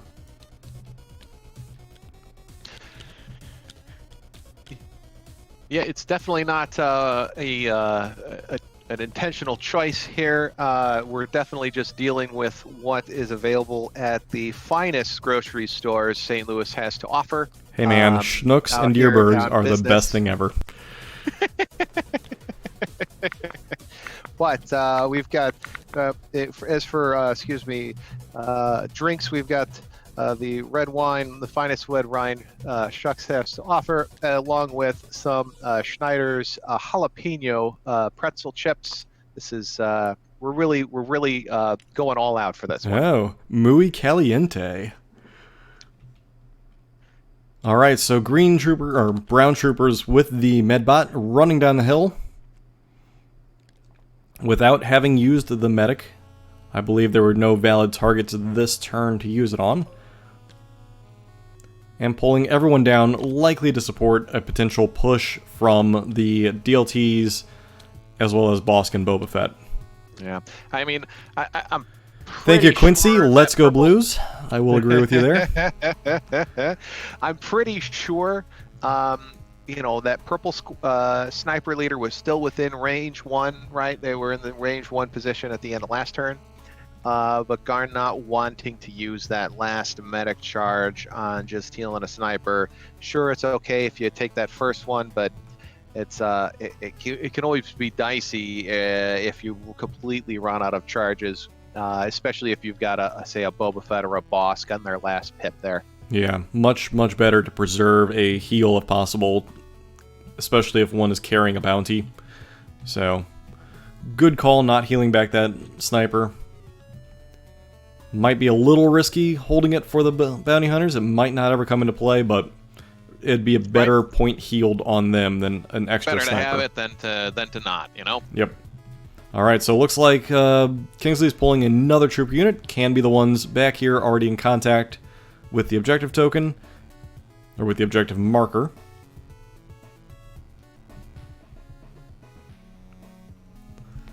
Or maybe somewhere else.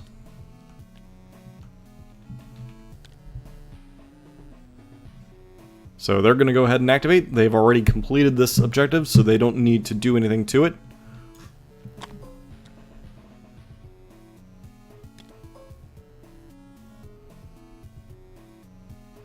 Yep, and double moving up behind this building where Sabine has set up shop, getting ready to make that speed 1 move, and then light up some stormtroopers, Bosk, Boba, whoever they need to with that Z6 fire.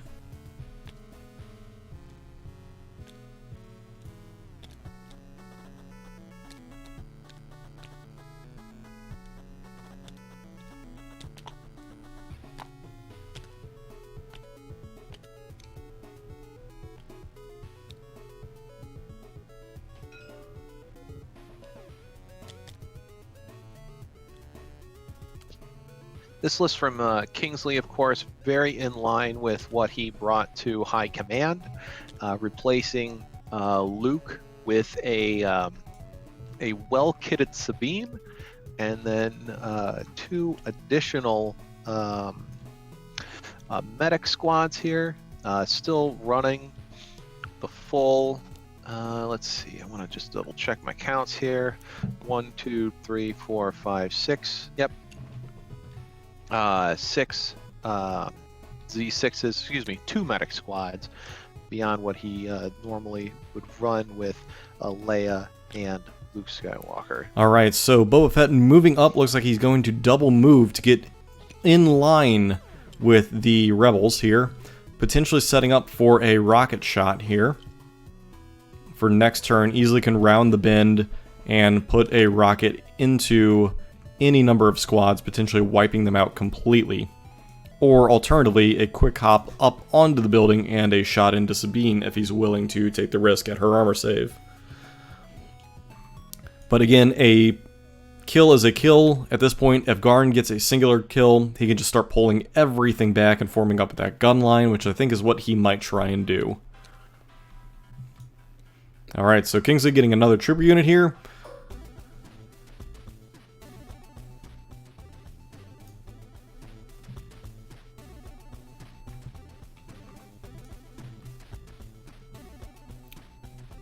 Looks like these guys will not have a lot they can do.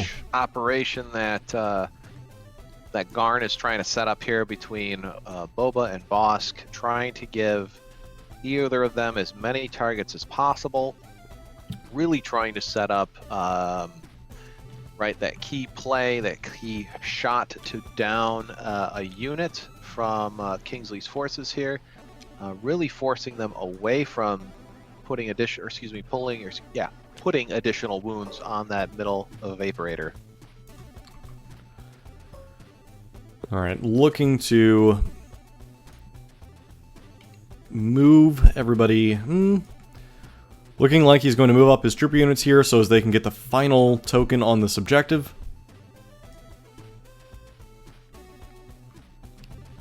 Or potentially put shots into yellow. I would doubt that he would take the shots at yellow. I'd suspect that if anything else, he's going to attempt to put the final token on this position, if that's what he's going for. And Jedha Journal apparently going to go for a Star Wars alcohol pairing blog post this weekend. All you have to do is ask Group 11. We are the lushes of the league. And you were in it. Alright. There you go.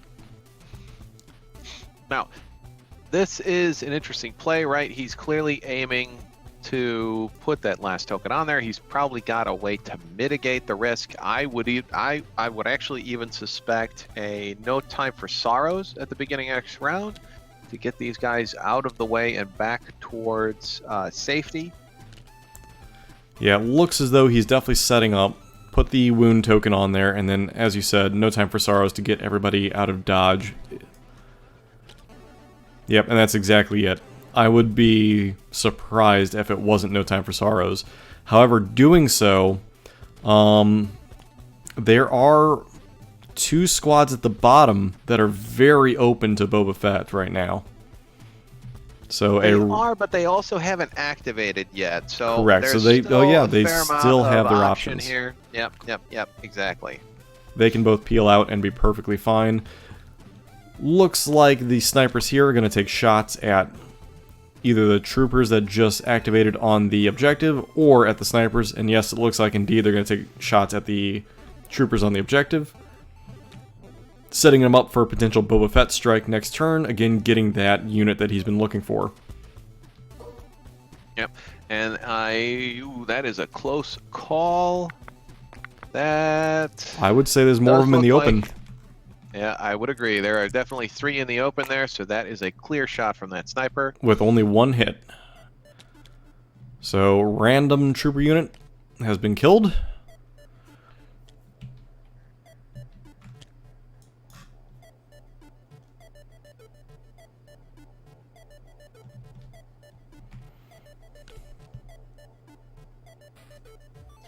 Yeah, that's fair, Hoff. You know, we might see something different there. I would agree. The nice part about casting is that it's okay for us to be wrong, you know? We're not the ones actually playing anything here. Alright, return sniper fire brings out 2 hits, eliminating yet another sniper, taking out one of the purple ones this time, or the teal ones this time.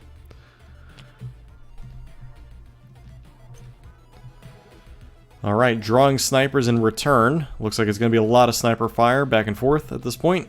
Will he go for yet another shot at the squad, or will he go for some sniper kills? Yeah.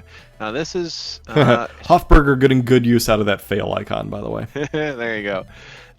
This is an interesting one option now from Garn. He doesn't want to expose this last sniper that he has to any additional sniper fire. All of Kingsley's snipers have activated already. So even though he really probably wants to fire at that unit on the center objective, he's probably going to have to aim for something a little bit perhaps suboptimal here.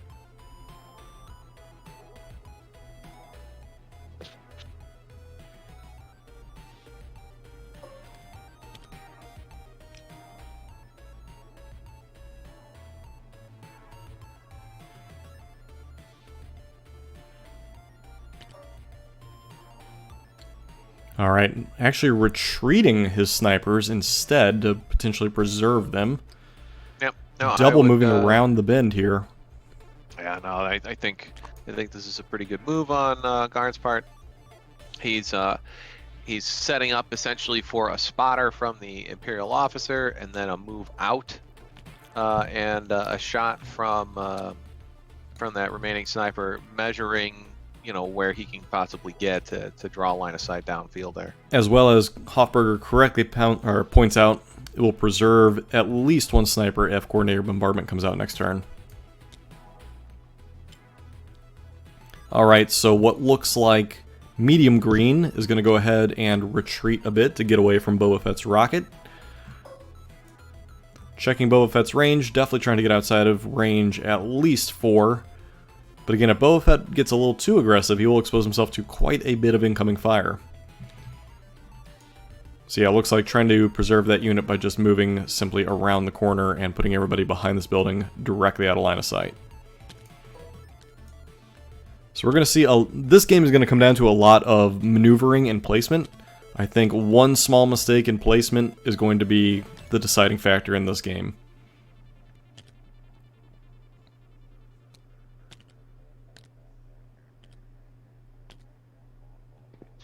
Yeah, I think it will really come down to how many suppression tokens can really get laid onto this center trooper squad. If Garn can put enough suppression into it, well, you know what, now that I look at it, he doesn't really have a lot of good options left for doing that. He's really only got his 2 snipers left, and they really don't want to expose themselves again to that enemy sniper fire, losing an activation, losing a unit, giving up those points. Alright, so Sniper did not roll his suppression off, but unimportant at this time. Yeah, the last thing... You might not be able to see it, sorry, Hoff, but all the snipers sort of behind those boxes there were actually out of line of sight completely. So there was nothing that Leia could have done if they remained in their position, essentially. So now, of course, he's just making sure of that here, it looks like, on both of these moves. It looks like he might set up next turn to kind of round the bend and get different shots, whereas he'll be out of line of sight of the sniper fire coming in return. That rounding this hill and even rounding these crates will give him direct lines into this objective marker here and potential shots at troopers, while the enemy snipers would not have any ability to return fire. Kingsley pointing out, or not Kingsley, Orchimedes pointing out that the snipers from Kingsley are in excellent positions currently where they are at.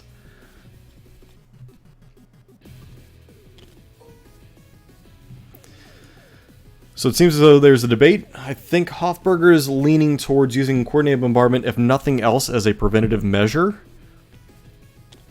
And then you and I are still thinking that No Time for Sorrows is still an option, but I feel at this point it might be a little too hasty since he moved everything out of range of Boba Fett's rocket.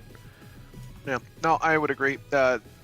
I would say if there were more suppression tokens on that center trooper unit, No Time for Sorrows might be a better, might be an option. But Garn really unable to put a ton of fire on them in sort of the bottom half of round 2 here. So we'll see what we get on the beginning. All right, turn 3. It looks as though he's pre-measuring for rocket. It looks like he's going to attempt to rocket the squad right here and put them out of their misery with some bad rolls. However, to do so, he needs a very high pip card to go first from Kingsley, or Kingsley to not somehow pull a trooper unit out of the bag and moving them out of the way. You know, I think Garn might be... Garn is the kind of player that would measure something just for fun, just to sort of give the impression that he's looking at a particular move. I don't know if Kingsley would necessarily fall for it, but I do know that Garn is proficient in those types of maneuvers, we'll say. Well, especially in this placement, you can currently see that Sabine is exactly speed 1 movement from the trooper commander, because she is in line with his radius for cohesion. So we can measure to the trooper commander and know exactly how far away Sabine is. Mm-hmm. If that is indeed the target. Yeah, now it looks like we've got a lot of decision-making time here being consumed, and what cards are being played. Just want to make sure. Nope, actually, I take that back. Nope, they just restarted the clock. All right, so we have an hour and a half left, and they are on turn 3, even though it does say turn 2.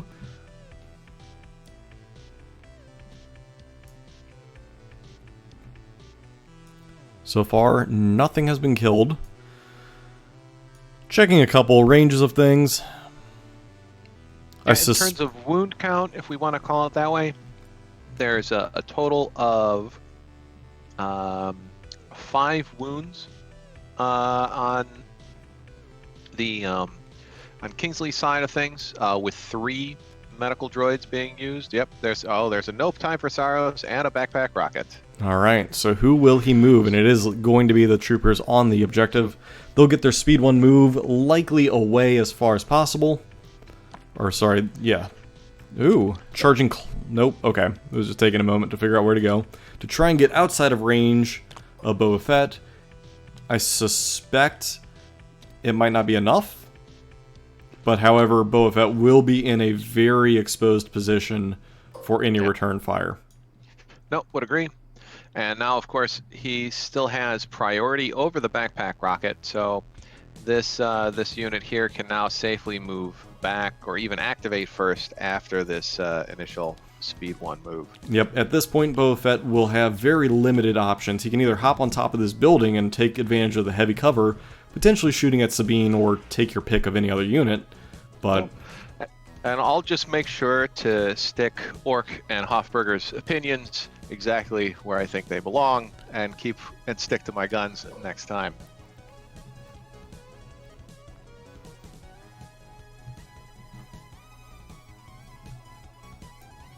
Apparently, Garn is very, very sneaky.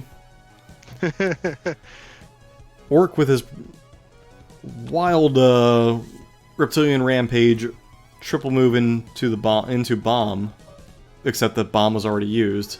Yeah, bomb was already used, so there's not going to be. We can't see sort of that super aggressive move from Bosk there, unfortunately, anymore.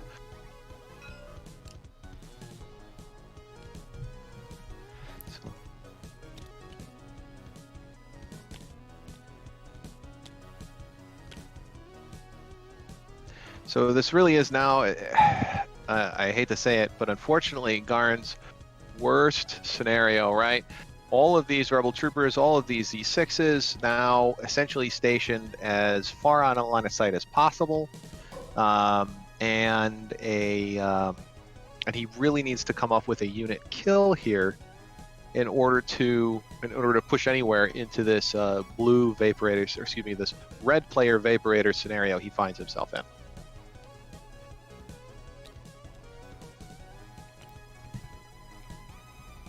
Alright, so everything completely out of line of sight. Boba Fett's only option at this point is pretty much Sabine.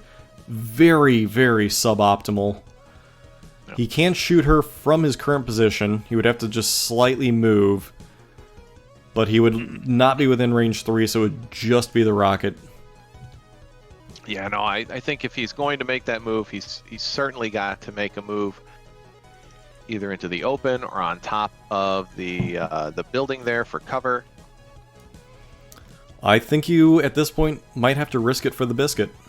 If you go on top of that building, you do open up a lot of troopers you can shoot at instead, too.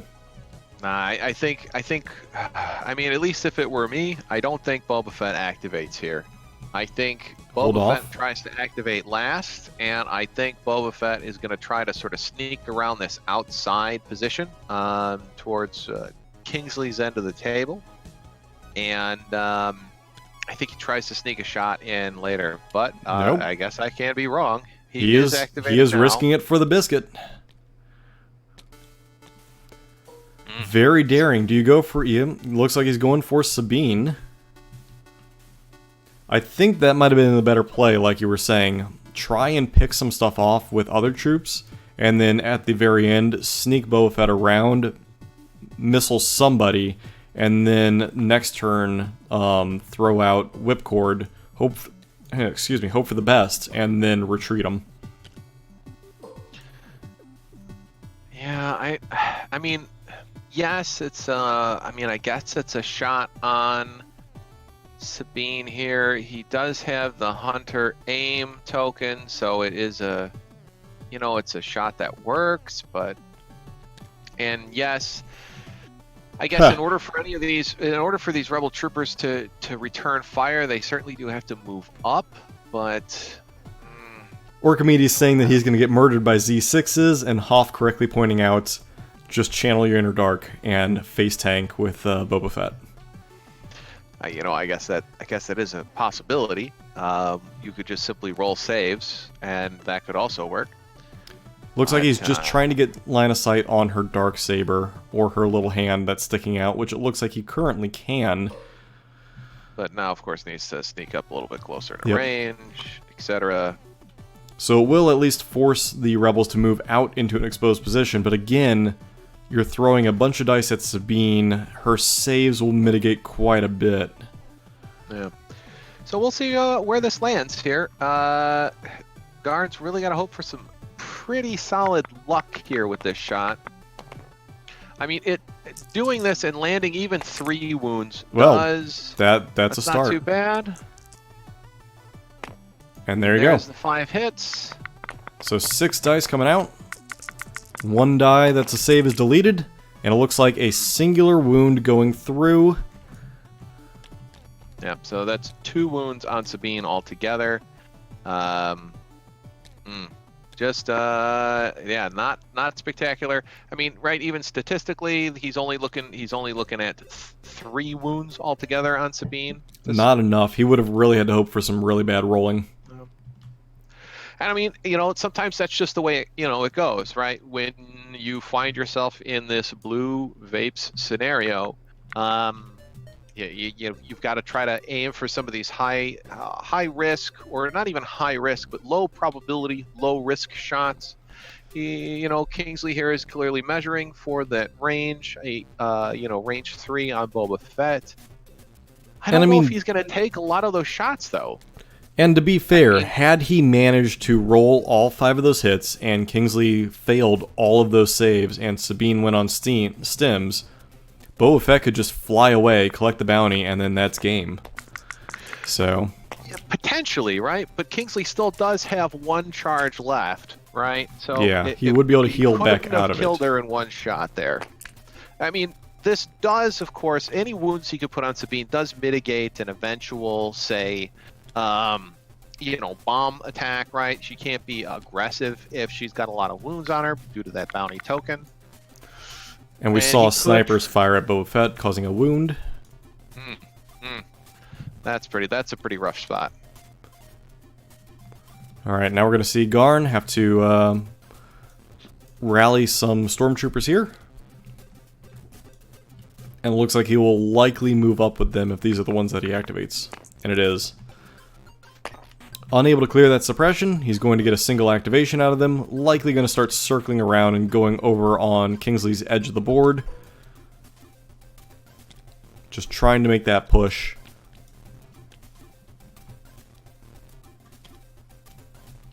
Again, they have not updated the turn counter, but it is turn 3.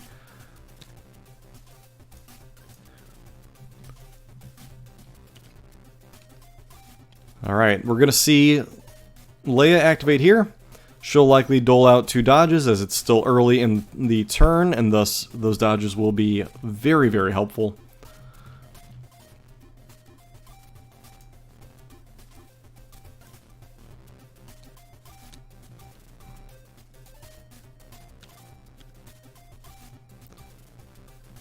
Looks like giving them to the various trooper units. Yep.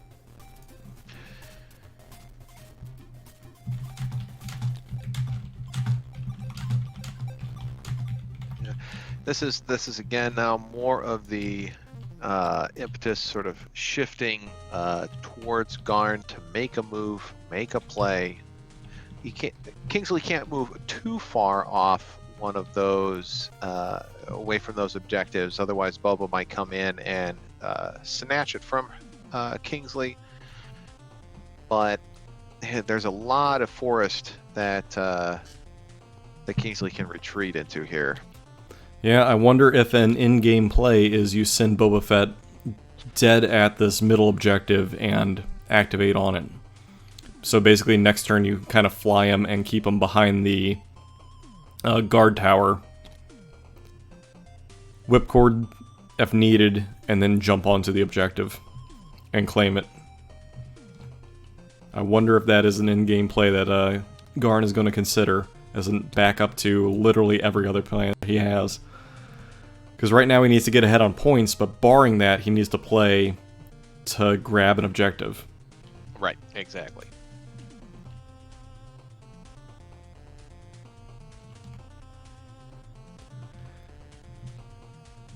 Looks like he's measuring ranges for the different troopers to see where they can potentially move to and fire some shots at the stormtroopers. However, the green troopers here have plenty of room to operate in. They might be able to get within range 4 of somebody, but it doesn't look like that'll happen this turn. No, would agree, yeah. I think they're just going to be moving up and double moving in order to get as close to that objective as they can. I apologize for buffering issues. It looks as though I've dropped quite a bit of frames here, but 'tis Comcast. Man, we're trying to put on a show here. Hello there. The least you could do is keep your frames in one piece. I know. But what can you do when Comcast wants to shut you down? Thank you for the follow, House of Chaos Carl. Much appreciated. Much appreciated. I mean, it could be any number of things, Hubert, but as long as I can blame Dark Quails, I can feel good about myself. Hey, I will take the blame. Why not? So, getting within range 4 for the next turn, though. A little bit risky doing that, because that will expose him to a potential move up, but I really doubt that Kingsley's going to be willing to move forward and fire at troopers, especially when they're already in heavy cover. Would absolutely agree here. Garn trying to move up as close as he possibly can. See, at this point, if we want to have a contest for best rendition or pronunciation of my name, I'll throw in, like, I don't know. I mean, I'll buy somebody a Sabine. Best worst. Yeah, best worst, I'll do buy a Sabine for whoever has the best worst.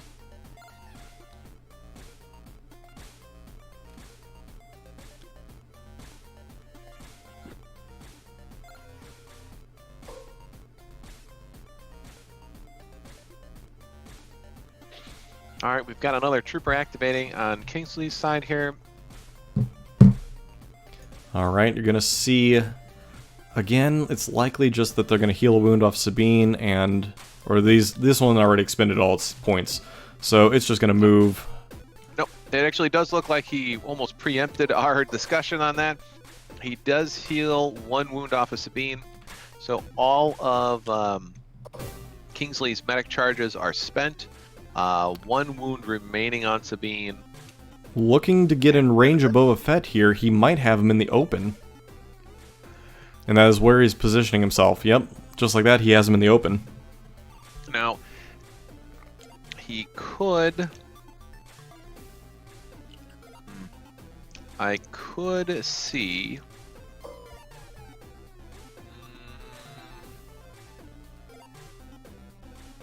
I mean, I think he's trying to keep the medic now. So the squads with the expended medic, you can keep that medic out of line of sight and essentially expose the entire rest of the unit.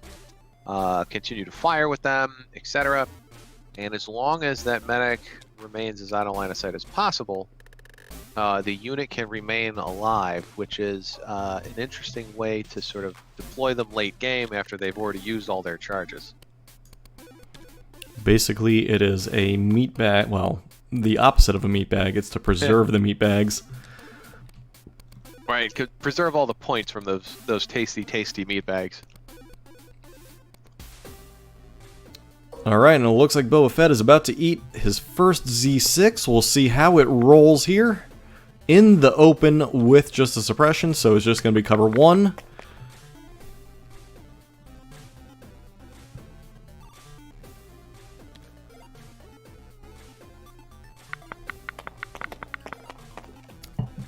That seems to be... That is definitely one one too too many many. white dice. Yep. Simple mistake.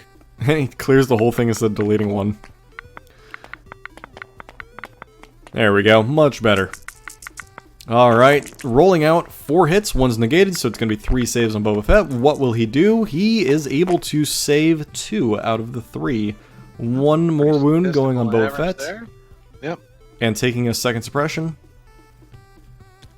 Boba Fett now on 2 wounds. Alright, pulling a sniper unit. Likely not what he wanted. He probably wanted to pull the commander beforehand to give at least one of them a spotter.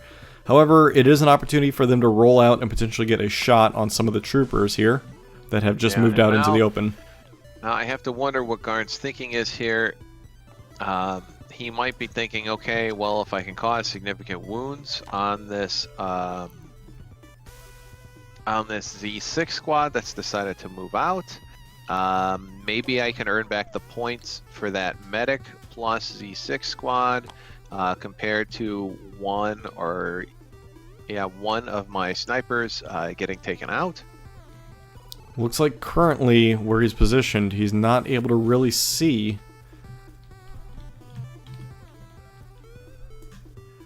He might be, well... The model might not be able to see anything. Another swig of wine here. Nice. I am almost out, to be honest with you. We'll see. Yep, no, that does look like it's out of line of sight there. Yeah, from that current position, it is not a very good spot. He might have to just round this bend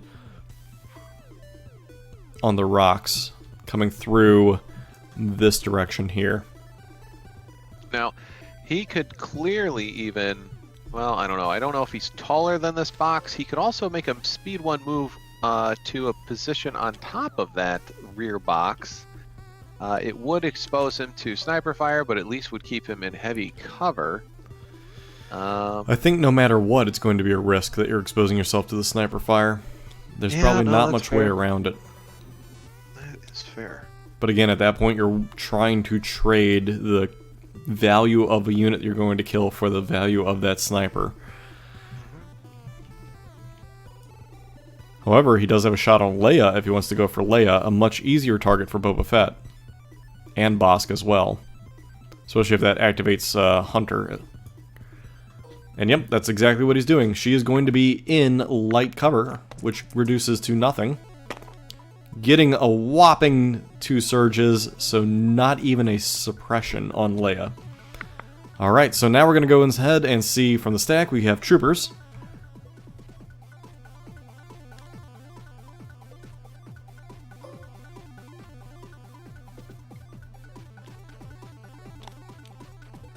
Looks like they're going to attempt to move up and get Boba Fett in range 3 as well and throw even more suppression on him, or potentially more wounds with the Z6. Again, exposing more troopers, but really going to punish Boba Fett for moving early. No, I agree, and I think, sure, maybe Garn did have to make this move early. I don't know if he really did. I don't know if he really ran the numbers on Sabine or was just hoping for some extremely bad luck from Kingsley. He really doesn't have his stormtroopers in a position to punish this advance from these rebel troopers. So even if, for whatever reason, he just kind of sort of hangs them out, he's going to have to hope for some big hits from Bosk, or even maybe the sort of that the furthest up stormtrooper squad, in order to really do anything here. Alright, we're going to see a Z6 roll out here. Shooting through heavy cover this time.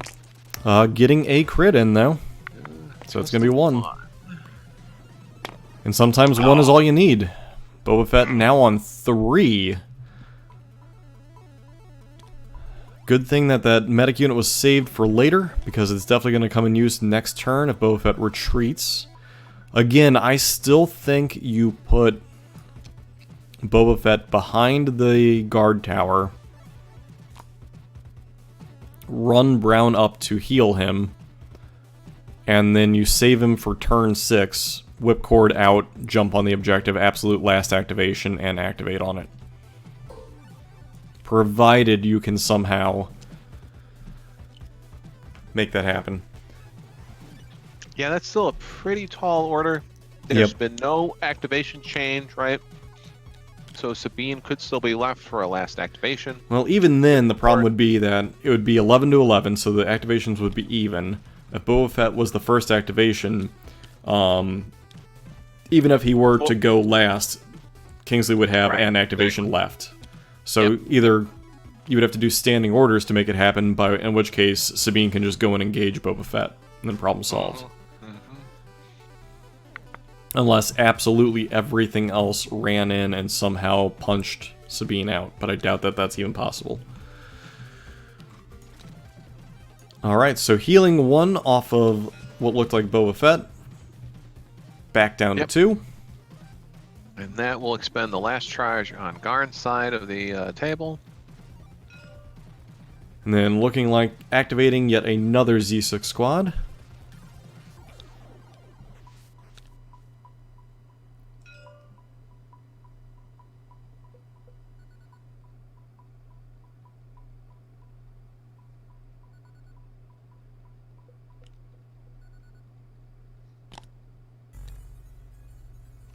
And it looks like we've got a slow drift from all of the sort of minis in this squad here.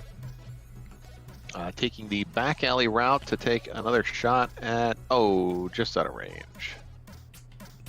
Well, there's no way you can maneuver that one to make that one happen. Yeah, that one's a good... I think this squad is not in a position where they can likely get range.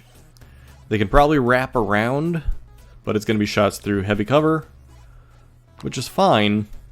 However, you're going to put all your troopers out in the open this way. Especially with a unit consisting of... Oh, there you go. You have the meatbag preserver still hiding. So all is good that way.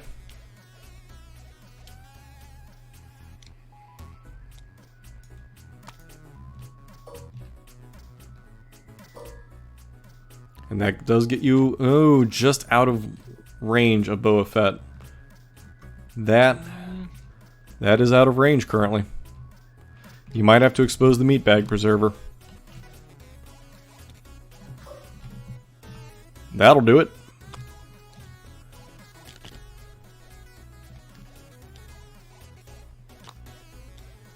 Yeah, he's got to be able to slide that base, so that is not quite a legal placement. He could, however, angle it way back more and be perfectly fine. You Yeah, just move yeah, the and he's Z6 obviously trooper up trying slightly to more. get. Well, he's going to go ahead and take Yeah. it. They're going to allow it. There's... Yeah, I'm you not- know, it's fair. I'm not the one to call them on the rules. Yeah, right. We're not judges. In fact, I think Garn and Kingsley both might be individual judges. I don't know. Rolling a single hit, but a single save is made. Just another suppression. Currently suppressed. However, will go away at the end of the turn. I mean, there's enough wiggle room in there that he easily could have completely made sure that that droid was safe. Just move the Z6 over slightly and he'd be fine. I was going to say, the real kick is actually that the droid can't be as close to the building as Kingsley currently has him, right? That tool has to swing out a little bit, and maybe it's not really going to matter in the long run, but just to sort of officially do it, if you will, right? Orc over here rebelling against the norms, saying throw that rule out, that he will burn down the FFG headquarters if he has the opportunity, just to change that rule. And of course, Invader League over here calling them both cheaters, saying that they should have adhered to that rule completely strictly and proven it by sliding that model up and down that base enough times to prove it.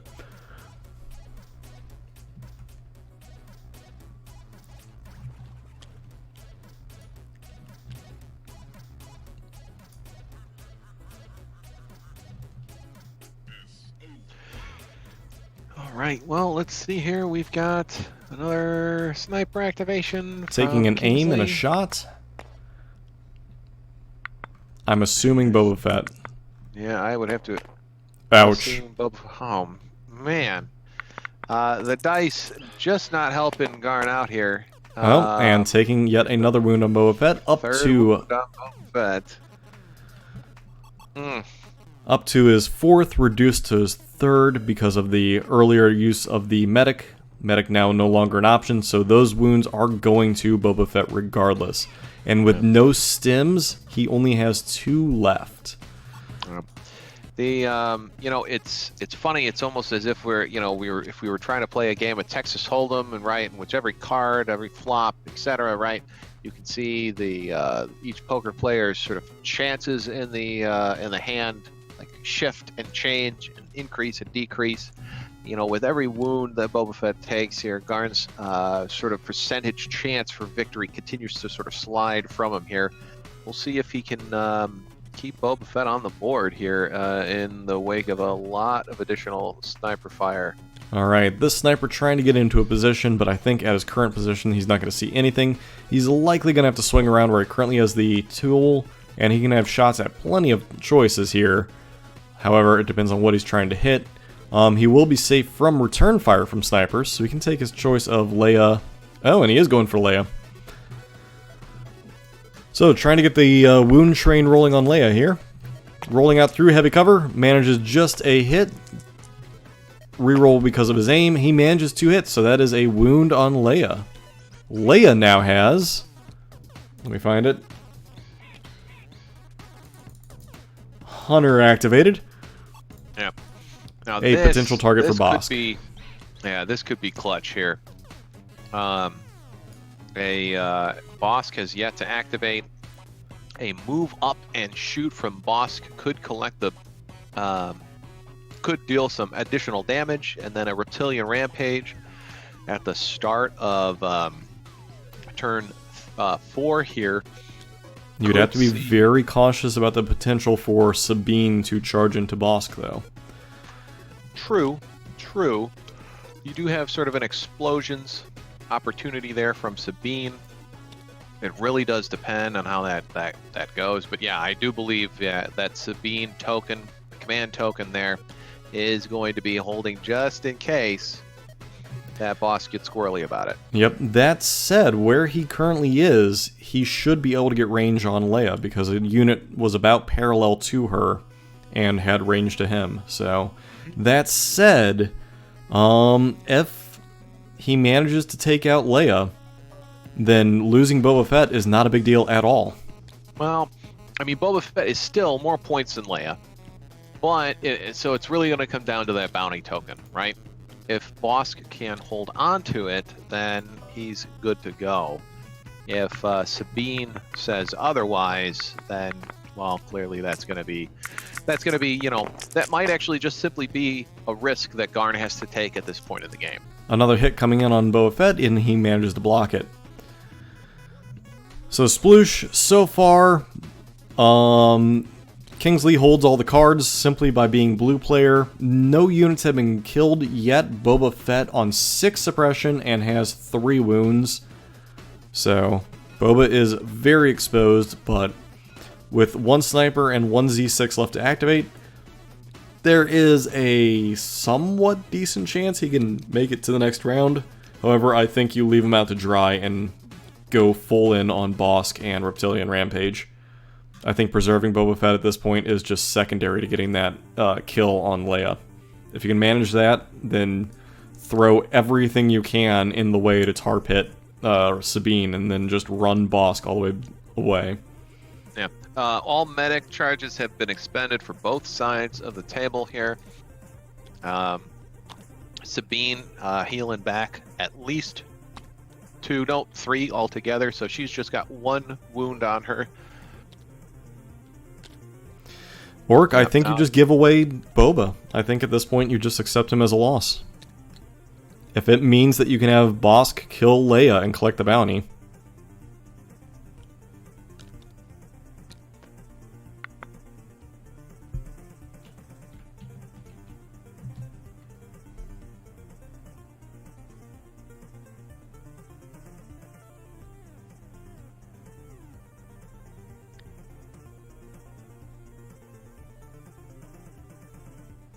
Yeah. And that's the real key here, right? If Bosk is able to move up, he can ignore the terrain and all that jazz, right? He can probably even get into that heavy cover position so that he's got a relatively good shot on Leia. It'll probably then be Reptilian Rampage versus Explosions, because Sabine will be able to move up Explosions, charge into Bosk, and prevent that Reptilian Rampage shot. It also then does pose a risk to Sabine, because Reptilian Rampage in melee with Bosk, it's not a great place for Sabine to actually be. And yeah, coordinated bombardment can be pulled to have Leia just haul away. That is possible. Also a very good point, yeah. And actually, however, she has that's 1 a pretty suppression, good shot, yeah. so it is potential for her to be suppressed and only get 1 move. Yeah, if Bosk is able to move up and hit her, she may only have that 1 action, but even then, right, throwing down coordinated bombardment, moving out, and then shooting from that position at whatever targets are there is still not a bad deal.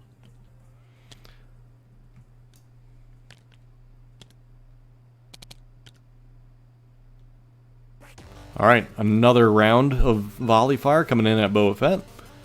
Yeah, Kingsley smelling blood in the water here, moving all another of his heavy guys cover up. shot. Yeah.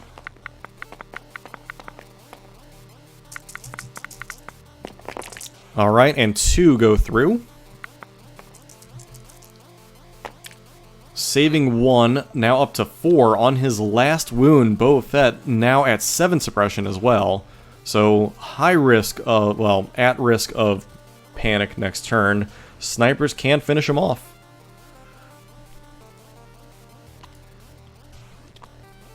Yep, we got a... Alright, moving within range 4 of a bunch of people. You can have the DLT attempt to put a wound on Leia and or also put a suppression on her. Easily a shot at green troopers here if they want to take it. And by oh, they're not touching the wood, so it would be through heavy cover. No, in fact, you know, he's backing off just so that he can touch those woods. That's not a problem. By touching the woods, he does allow himself to negate the effect of them. So he will be shooting in the open at those troopers.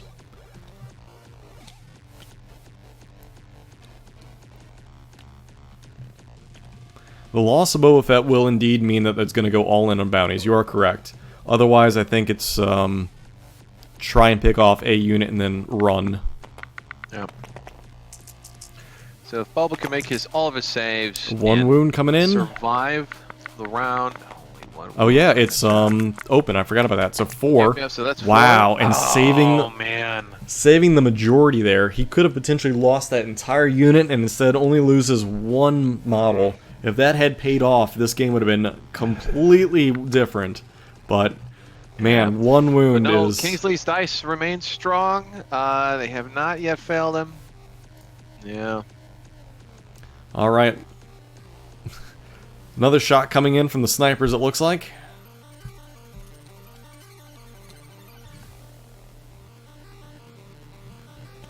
Aiming and firing. Another aim fire. Miss. Oh, okay. And the reroll. Oh. All right. I guess they do. They have finally failed him after the crit earlier from those sniper teams. Finally missing altogether. Now Kingsley or Garn Sniper's going to go ahead and activate. Boba Fett barely surviving that one. Still has Sabine. She can roll up and finish him off, but putting herself at great risk in doing so. So Sniper rolling up looked like he's going to take a shot, potentially at Leia as well, to try and put another wound on her. Really putting her in an exposed position there. Rolling blanks as well. So Leia completely fine. Gonna need a huge rollout from Bosk to really do anything.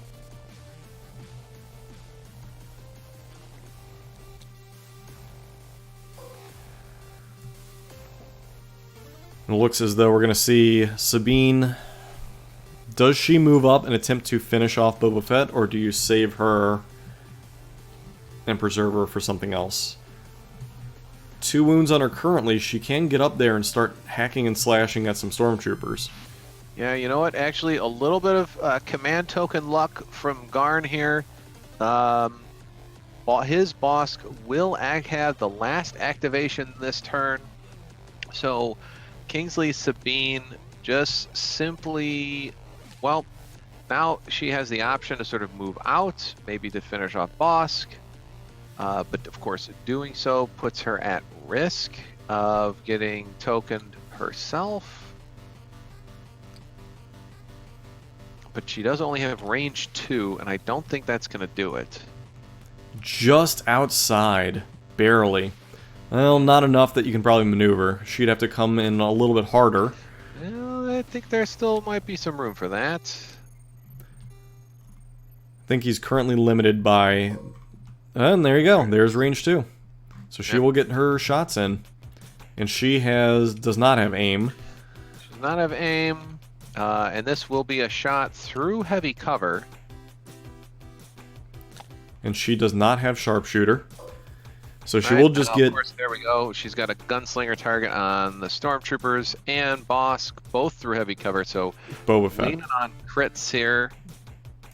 Yeah, that tree is height 3. So she cannot jump over that giant redwood. I mean, to be fair, if you look at the movement template, it was clipping through it. Ah, yes, of course, through the bottom part of that tree, absolutely. Just not through the big trunk of that boy. Enough hits on Boba Fett. A full rollout. Boba Fett is Not quite gone. sure why he's rolling 3 dice. Should be rolling 4, but result is the same. No. Was that in the open? Oh, it was. Okay, well, sorry. So it wasn't in the open, but she's touching that tree template, denying him the heavy cover, only light cover. So 3 hits, turning into 2 after the cover, plus a pierce 1 for 3 dice. So at this point, I think you have to go all in on the bounty. So now Bosk has a decision to make. Does he aim shoot at Sabine? Sabine or with does he stims. try Sabine with a stims with But a no weaker additional save. heals? So even if she pops stims, she cannot survive the bounty. Do you go for Sabine or do you go for Leia? If you go for Leia, she has the weaker saves. In theory, you could clear her out with a perfect rollout. However, if you go for Sabine, next turn you have a lot of fire that can come her way. However, whichever target he chooses, I think, is which one you're going to see their command card come out. That said, you could easily also see a higher pip card come out to cover both of them. Yeah. Looks like Sabine is going to be the choice of target here. I mean, both Sabine and Leia have their 1 pips available. It is going to be. I think he's got to now put both of them in range to threaten both of them. And there So he that if- manages it. Yep. There he's taking that shot at Leia. That's probably the Will smart be in heavy opening one. cover. 1 crit. It's not terrible. Let's see what he rolls out with the aim from Hunter. Nothing. So just one wound. One will get through, 1 pierce, and 1 more wound. But that can suppress her. And that does leave open the target. I think you will see Reptilian Rampage next turn. And then, depending on which card is played, you go for the opposite target. Both are at equally exposed positions now. Yeah, it's unfortunate, right, that Garn's, if I want to call it percentage to win, continues to dwindle here. If that was a bigger hit on Leia, that would have been an easy call. But yep, Garn, his card coming out very quickly here. We can see a Reptilian Rampage coming a mile away. There it is, and a coordinated bombardment from Leia. Yep, preserves Leia. So we saw that coming.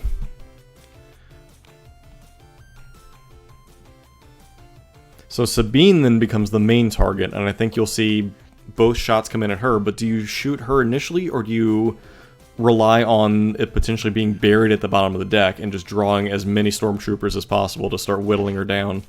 I mean, I think you're going to end up with a little bit of both here, right?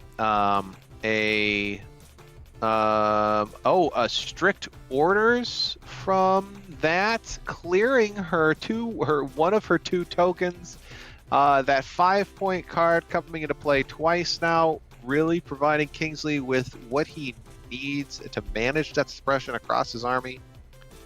Leia taking a double move out of harm's way from everything, and then taking that coordinated bombardment shot here. Yep. That is going to be brutal, safely out of the range. Yeah, that is going to be brutal for all those stormtroopers that really need to kind of move up and fire. So now it's basically all in on Sabine. I think at this point, what you do is you put everything possible at Sabine. Leia's coordinated bombardment, I was going to say, has to go against that lone sniper. Yeah, I mean, if there's anybody as disciplined as... Oof. There's 2 hits on that sniper. And the sniper fails, so that is another unit that now he's in the hole for. So now you have to get that bounty, otherwise there's no coming back. Unless you can somehow magically pull a activation last turn on the Vaporator. Yeah, that is going to be extremely tough without a Boba Fett on the board here. Rolling another hit on what looks like the other snipers. Blocking both, shockingly. Purple's able to survive. Looks like the next one going at Brown, running back into a perfect position to get both snipers. 2 more hits on the sniper. Will he make it? No, that's 2 sniper activations down. Garn immediately finds himself back against the wall with this one. Yeah, he's now going to be down 2 activations on top of everything. So, of course, the 1 activation for Bosk coming out. There's no way he can activate Bosk first. Please don't activate Bosk first. You really gotta soften Sabine up, and you gotta hope that. Okay. I think this is a All right. mistake. I think you need to soften her up and rely on the fact that she could be 5 or 6 tokens down on the deck. With an aim, though, because Hunter. I think this is too early. Yeah, only 1 crit coming through on the first shot.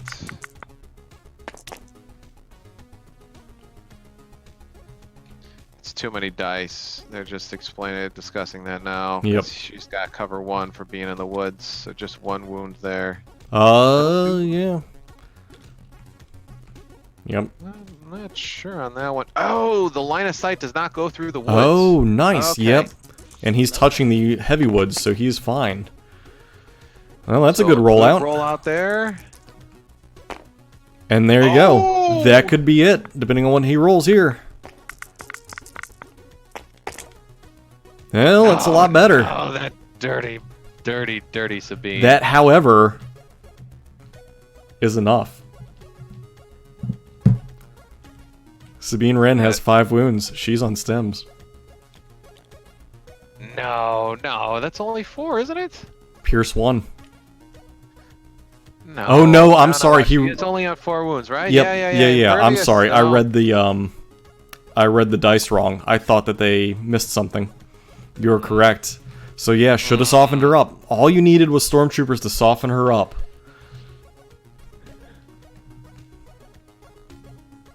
A missed opportunity there. Yeah, no, I mean, don't get me wrong. I think he was trying for it, but yeah, I really think he needed to wait. I mean, Even tokens he getting could've 1 or brought 2 on wounds that, would have been perfect. And I watched this stack. I mean, he could have I mean, you're obviously highly risking it. High risk of her coming up first, but I mean, the odds of it though are still low. Yeah, right. There's 1 in 10. Yeah. Yeah. See, there we go. I Yep, mean, and that would have been it. But yeah, that would have easily been it. There. I mean, I would take a 10% chance of her being pulled. That's not bad odds. well, right. I mean, it certainly makes that attempt at capturing the bounty more likely, and you kind of just have to take that risk when you're in this situation. You've got to go for the guaranteed collection of that VP versus, aiming for that extra, Uh-oh. there's a quick timeout from the server there. That could be a problem with TTS in general. Yep, I'm going to go ahead and, we'll hang out in here and we'll see. I don't think you leave her exposed, because the moment you do anything... Oh, wow. Apparently Global Chat is saying every server went down. Yep, and it is F to pay your respects across the board here. F. Chat, fill up with Fs, if you don't mind. Yell streamer. Give me some Fs for respect. If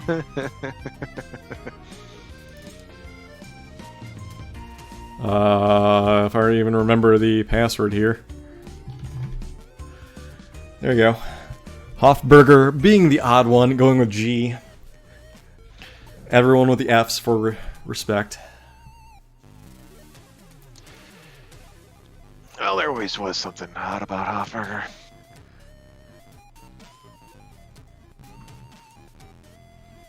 Alright, so with Sabine on 4, I just so would have drawn at least 1 Stormtrooper. I would have wanted at least 3 wounds on her, to be honest, before I pulled Bosk. Because now she can easily escape and run and never be seen from again. Yep, exactly, right? And there's no reason for Kingsley to keep her around. As soon as that token comes out, there's no reason for Garn to continue to shoot at Sabine to pick up that wound. He can't recover from his current position. Who knows, right? I think at this point sometimes... you play the retreating battle, but yet have enough people there to cover the objective if need be. At this point, Garn has to basically push everything he has at that objective, blocking it off and having 1 trooper unit surrounding it so that they can activate on it last turn. But So with Hoth 2 has got turns left, an interesting perspective on this one as well. She does have 4 suppression tokens on her. Leia has already activated. There, you could continue to pile suppression on her to get her to panic. That is, of course, a bit on the tricky side when you're faced with as many Z6 squads as as Kingsley kind of has thrown at all of these stormtroopers here. But Well- it is, if anything, if there is a path for Garn, I think that's probably it. well, the big problem with doing that, though, is now you're relying on killing her for points. She is a very expensive model, easily outweighing Boba Fett with all her upgrades she currently has. No, not killing her for points, but rather throwing suppression tokens on her. In fact, re-rolling off of crits. Oh, possible, just to right? just to do enough try to get hits. the hits. Just to do enough hits to get her to Okay, panic, I see what so you're that saying. Bosk can follow up with a hit. Now, actually, given Bosk's current position, I don't even know if that would work. Yeah, maybe it would work. It's still highly risky because all you need is... Oh yeah, don't get me wrong. If you yeah, roll too well and she rolls poorly, she's on stims and he can purposely play explosions, run her away, and kill her. In fact, Yep. if he really wanted to, he could play explosions and kill her on purpose, preventing that token. As dumb as that sounds, that can actually be a very critical play. Now that would be that would be the next level of Legion play if you killed your own Sabine to prevent the. At one point in time, I think bounty. that was explored with the with Palpatine, and now you will die, right? Killing yourself to deny that bounty token, but well, I mean, clearly here we're now taking shots at a lot of stormtroopers. Yeah, this is. I think we're seeing that continued decrease or decline in Garn's percentage chance to win. Clearly, it's not 0. There is still a path to victory here, but it is becoming more and more narrow. All right, 3 saves being needed makes only 2, losing a trooper. DLT and commander left. I mean, Orc, don't get me wrong, I do see that as a possibility, right? Of pushing through, but there's still 6 Z6 squads on the other end of that objective. I mean, you will lose you a could almost lot just of things surround doing it so. with bodies, and you wouldn't be able to get to it by over the next 3 activations. Now, again, another problem would be, because you would have to almost double move your way up there, opening yourself up to the fire. So you'd be solely dependent on saves. You could start just doing single move fires, but then you're losing aims where he can sit back and aim and slowly gain and gain points.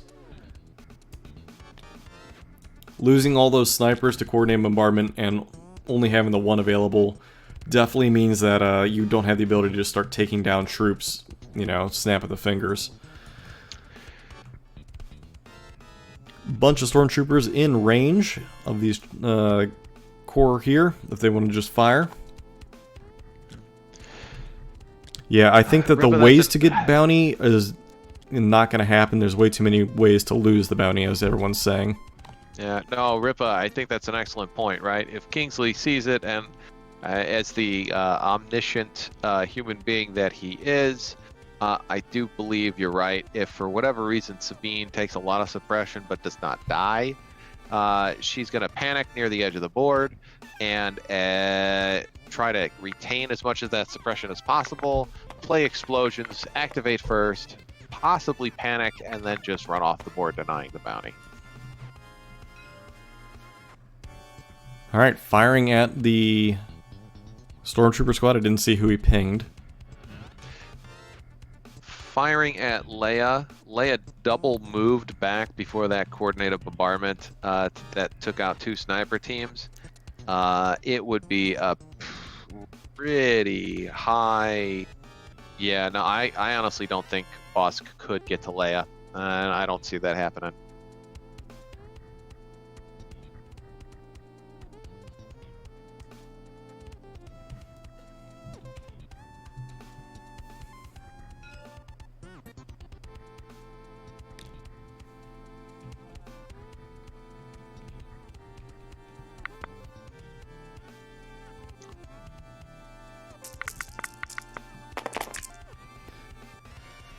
Well, one wound going through.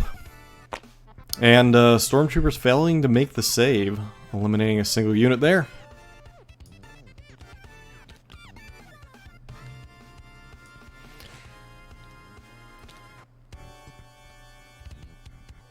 There are still options, I just don't know which would be the best here. Alright, so we see Stormtroopers activating. I mean, at this point, you can probably start trying to take out other troopers. Yeah, it's going to be an aim and fire at... That's Sabine, so he's trying to get the points for her. I mean, trying to make up those points, you know... He should have done this... Yeah, the first activation. I mean, right, yeah, right. His options now, right, are... that does look like that line of sight is out of the tree, so this will be in light cover only. Oof. A terrible rollout on those dice. Wow, he is much better. Get a decent bounce. 4 hits going through, 3 saves to make. Kills her. Well, puts her on... Will be last wound. The question is, will Sabine use stims? Yes, she does, and there is the 1 wound on those stims. So now with Bosk's grenade gone, if he had the grenade, he still could have activated first next turn and tried to shoot her off stims. But this is exactly what you needed to happen before you activated Bosk. Put that 1 or 2 wounds on just to make it much, much, much easier. He did use the grenade second activation. Yep.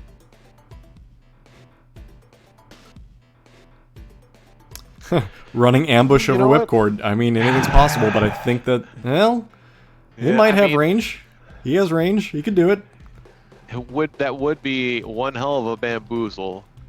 But I could see it. I could see it, especially if Sploosh already confirmed from previous games he had whipcord.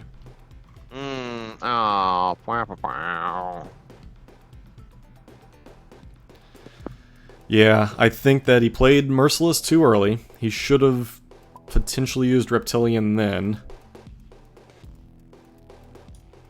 And even the current play, I still think he should have drawn at least a Stormtrooper or 2. Because Sabine has yet to come up. So he would have had... He already has pulled 2 activations from his stack. So... Yeah, I mean, that's a... I don't know, that's a hindsight call. That's tough, right? I mean, yeah, you and I have the ability to make this call because we're not playing and not like we don't care, right? Yeah. We're just here drinking, watching a game of Legion.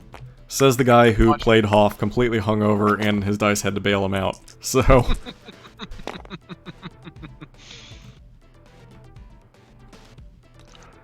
That said, I mean, the dice could have completely bailed out Sabine. I still think you should have at least gone for 1 or 2 Stormtrooper activations first. I mean, maybe Orc? I don't know. Bosk's dice are so finicky. I don't know. But hey, maybe that's just my personal experience with Bosk always missing in the clutch plays that I need him to hit. In fact, throughout the Invader League round robin, I leaned on Bosk, and he failed me in pretty much every scenario I put him in. But fair enough. Sniper activating, clearing his suppression. Who will he shoot? He could arguably see Leia if he wanted to do damage there. Looking to shoot at the blue squad back here. His Sabine's rolls, I think, have been a little bit above. There were some early shots where he took. I mean, failed 3 out of 7 initially. Got healed back up through the med bots, right? And then did manage, I guess, really just 1 additional save above. Source boyfriend, what shit? 1 additional save above average. So, or maybe 2, maybe 2.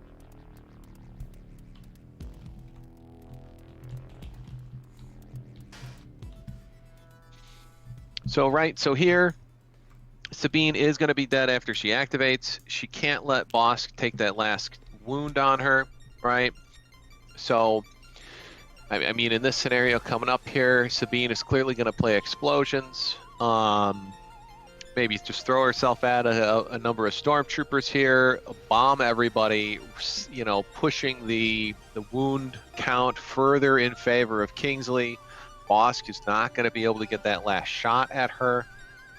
And Bosk is going to try to, you know, dig the entire army of Garn out of the hole here.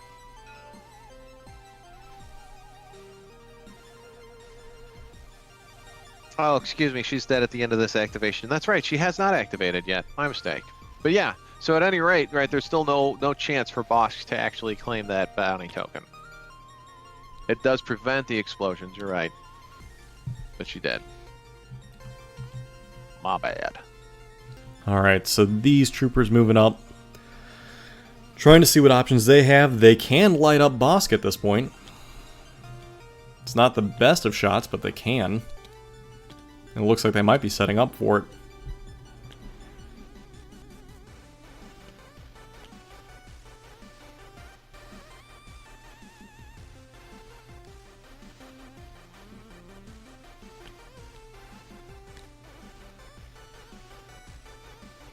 Yeah, no, it looks like they're going to be putting shots into more of the meat of Garn's army here. Not, well, I mean, unless my angle is bad there. I do see some hand movements. Oh yeah, no, I lied. I'm now looking down the lane. They are firing at Bosk there. That's an easy shot. Yep, it is still in heavy cover. It's heavy cover, but his t-shirt saves are not great, so...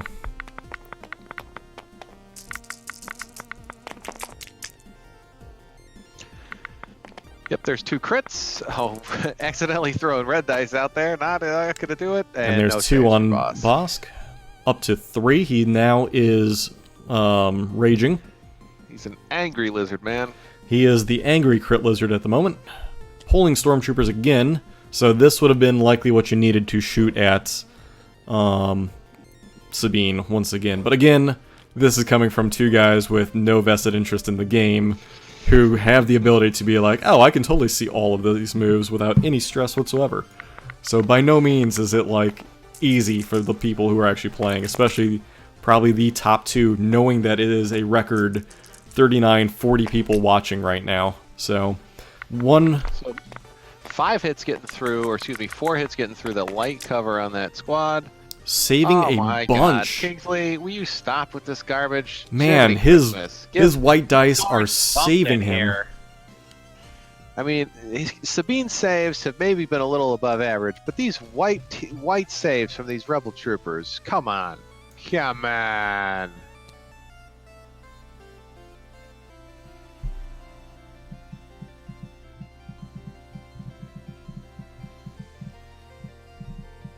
Hofberger correctly pointing out we should just call it as we see it and just completely pretend we know what we're talking about the whole time.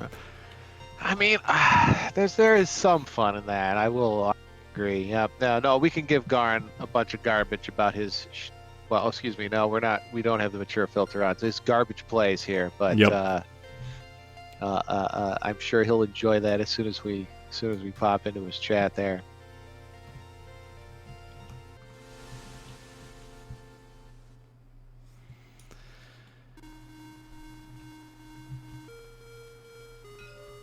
Alright, looking like the snipers are going to target some stormtroopers. Yep. Start whittling them down. Yep, and Kingsley with the clear sniper advantage after that sort of late game coordinated bombardment shot that was just sort of, you know, perfectly timed on top of it. Like, it was almost artistic in its execution. Diving away from Bosk and blasting 2 platoons worth of snipers on top of it.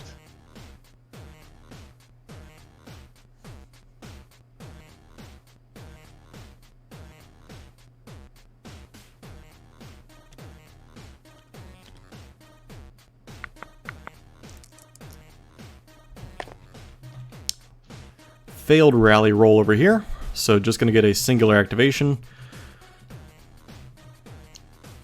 Yeah, Hoff, I mean, that's a fair point. I mean, Honestly, I mean, I know I wasn't around for turn 0 to see how that played out. I was too busy, you know, doing business things and or drinking beer.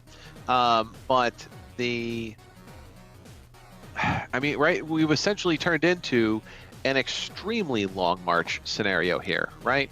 Where we're having to come from from even further back than a long march deployment and walk all the way up to these lines here.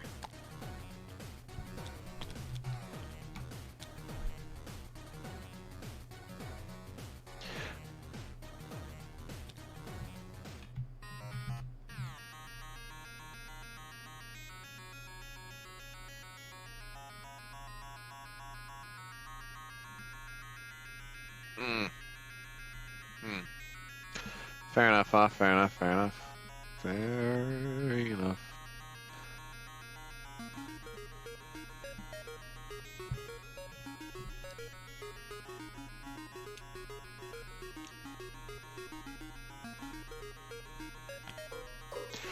You know, it might even be a good question for Kingsley, right? Why place your sort of second vaporator so far into the middle here when there was clearly room on advanced positions to place it in a more secure spot?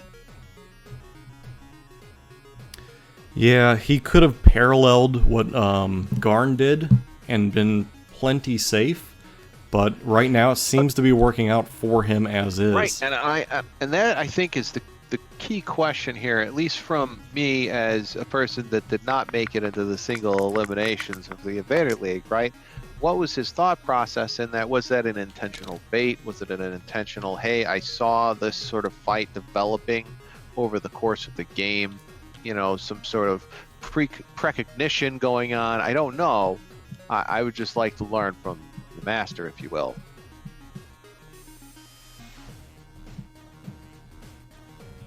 And we just saw the sniper ring out with a shot, a moving shot, rolling a hit and a surge, taking out the remaining sniper from Garn here.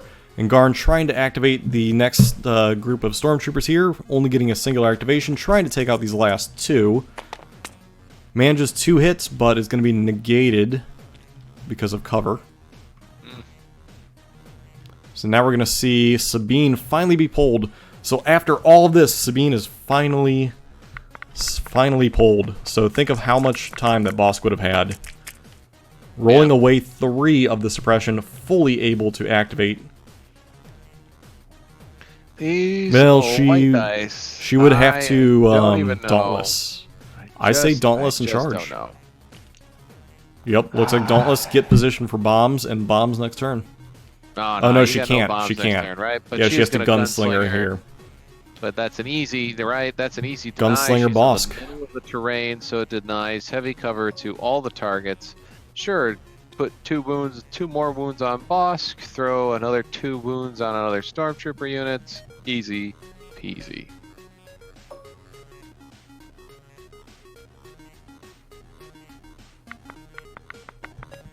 All right, let's see Bosk get shot up. Looks like a crit going through, so that's going to be 1 wound on Bosk. And then second one is likely going to be on yellow.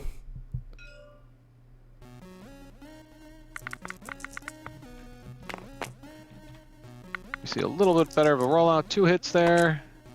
Makes both saves. Makes both saves. Only 1 wound.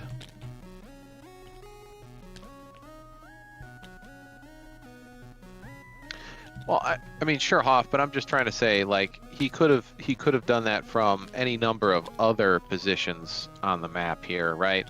Like, he could have easily put it, say, behind some crates over on this far side, and then also, you know, in its current position, or could have spread things out a little bit more.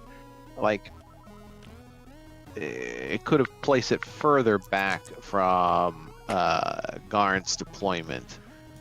Trying to get rid of the suppression, he does rally blue. They are going to be able to activate both so they can aim and fire if they have any valid targets. However, it looks like they're going to have to move up as almost everything else is going to be heavy cover. Well, he might have this squad in light cover. But it looks as though they are going to move moving away, trying to take cover behind these things. I mean, don't get me wrong, Hoff. I mean, I understand what you're saying. I'm just saying that you could have easily planned out 2 positions for those things.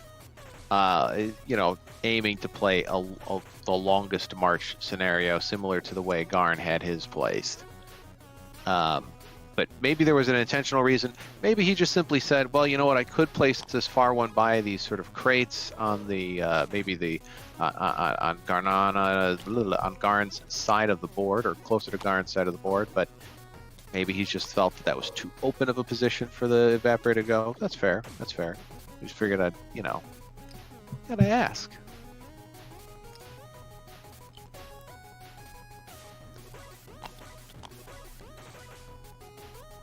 Alright, repositioning instead. Trying to get a little bit closer. Likely not many good positions to put that trooper in.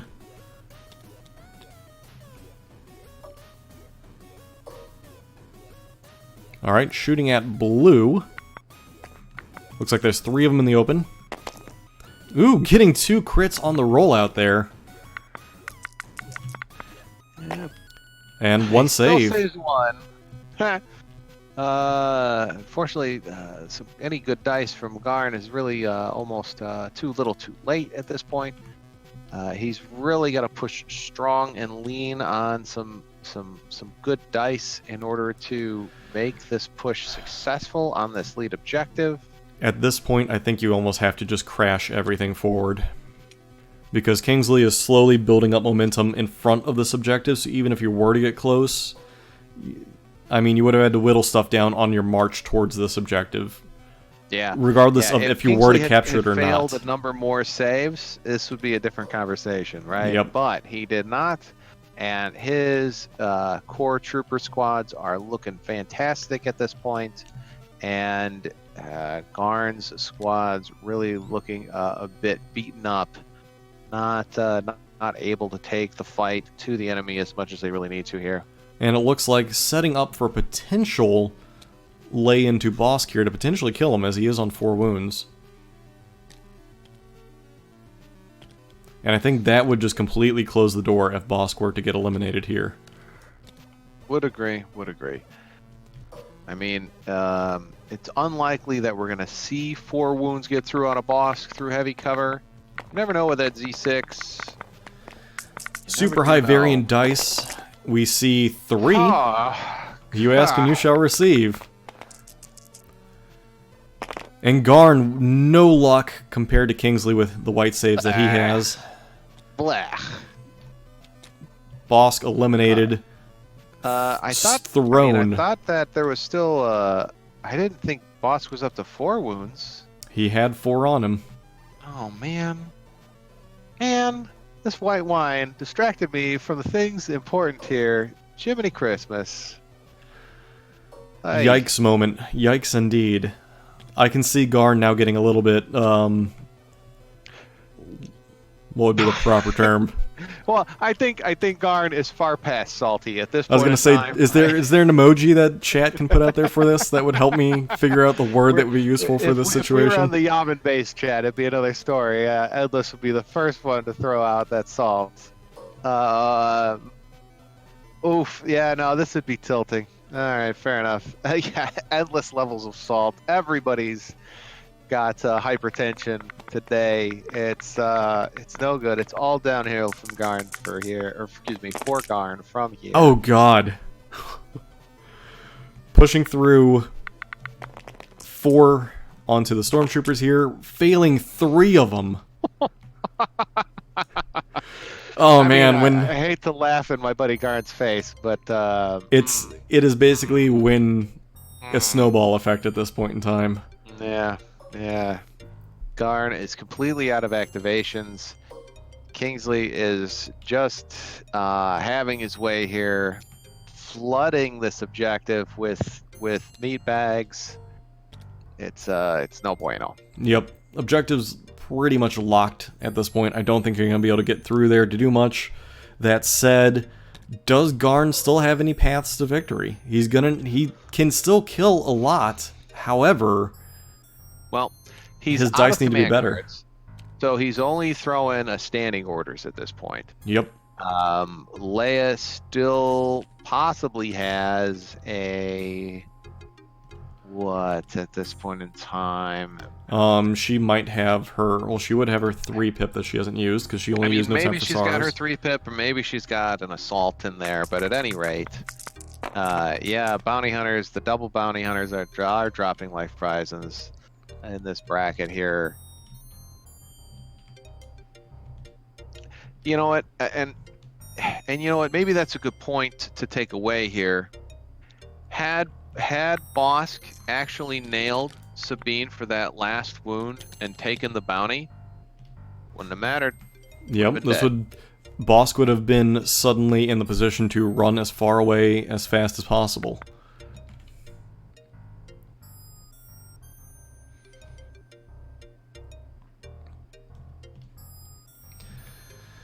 Is Garn looking for, he might be looking for that window to rush the objective and try and take it, but again, it'll be a turn 6 move if he lives long enough to do it. If he lives long enough. Many Evaluating his activations. options here. With so many activations that can happen after him, even if he were to manage to get a trooper unit there. Yeah, And there you go, calling it. Throwing out the GG.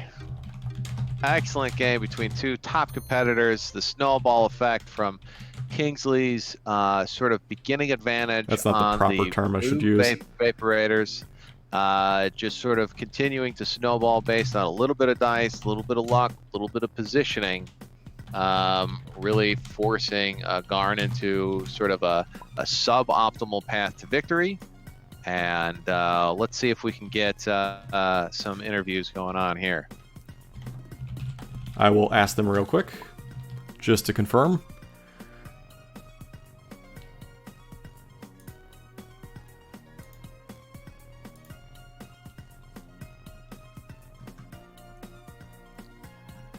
They are both currently not on Discord, so they would have to come on and join us.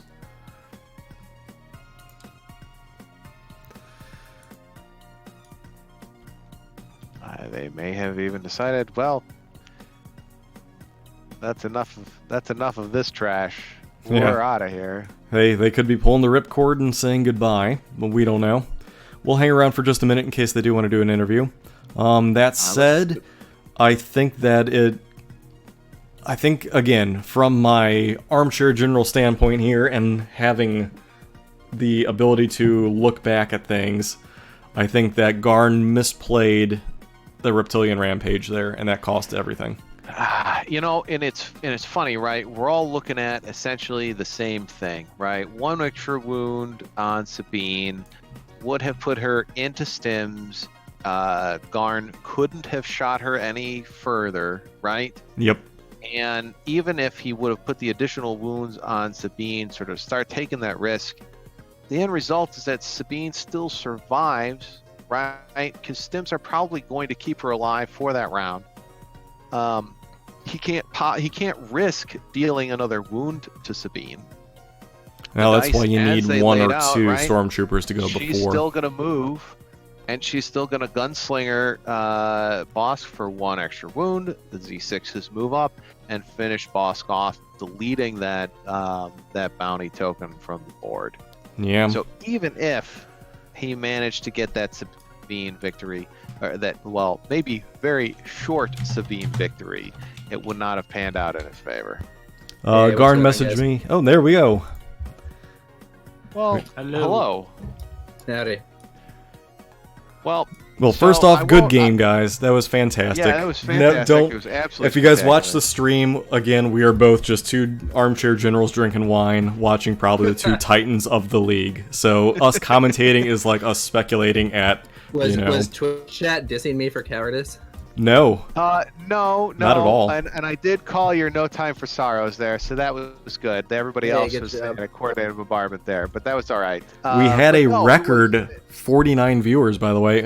Could have been 50. 49 viewers? I think that's the most of any Legion stream I've ever heard of. Yeah, we might have even had 50 because my numbers don't update regularly. That said, there are a couple questions from the chat. Reha, if you want to go for it. Sure, right. So I think the first, I think Garn, we're gonna serve this burger up hot and fresh. there was a bit of discussion around turn 0 and the advanced positions versus long march. Some discussion going on like, hey, why not long march? You've got the recon advantage on your list again, or versus Kingsley's. What were your thoughts going into that one? Just the terrain and how it's set up. You have the stream up still on the map. Yep. Here, let's pull out the long march card.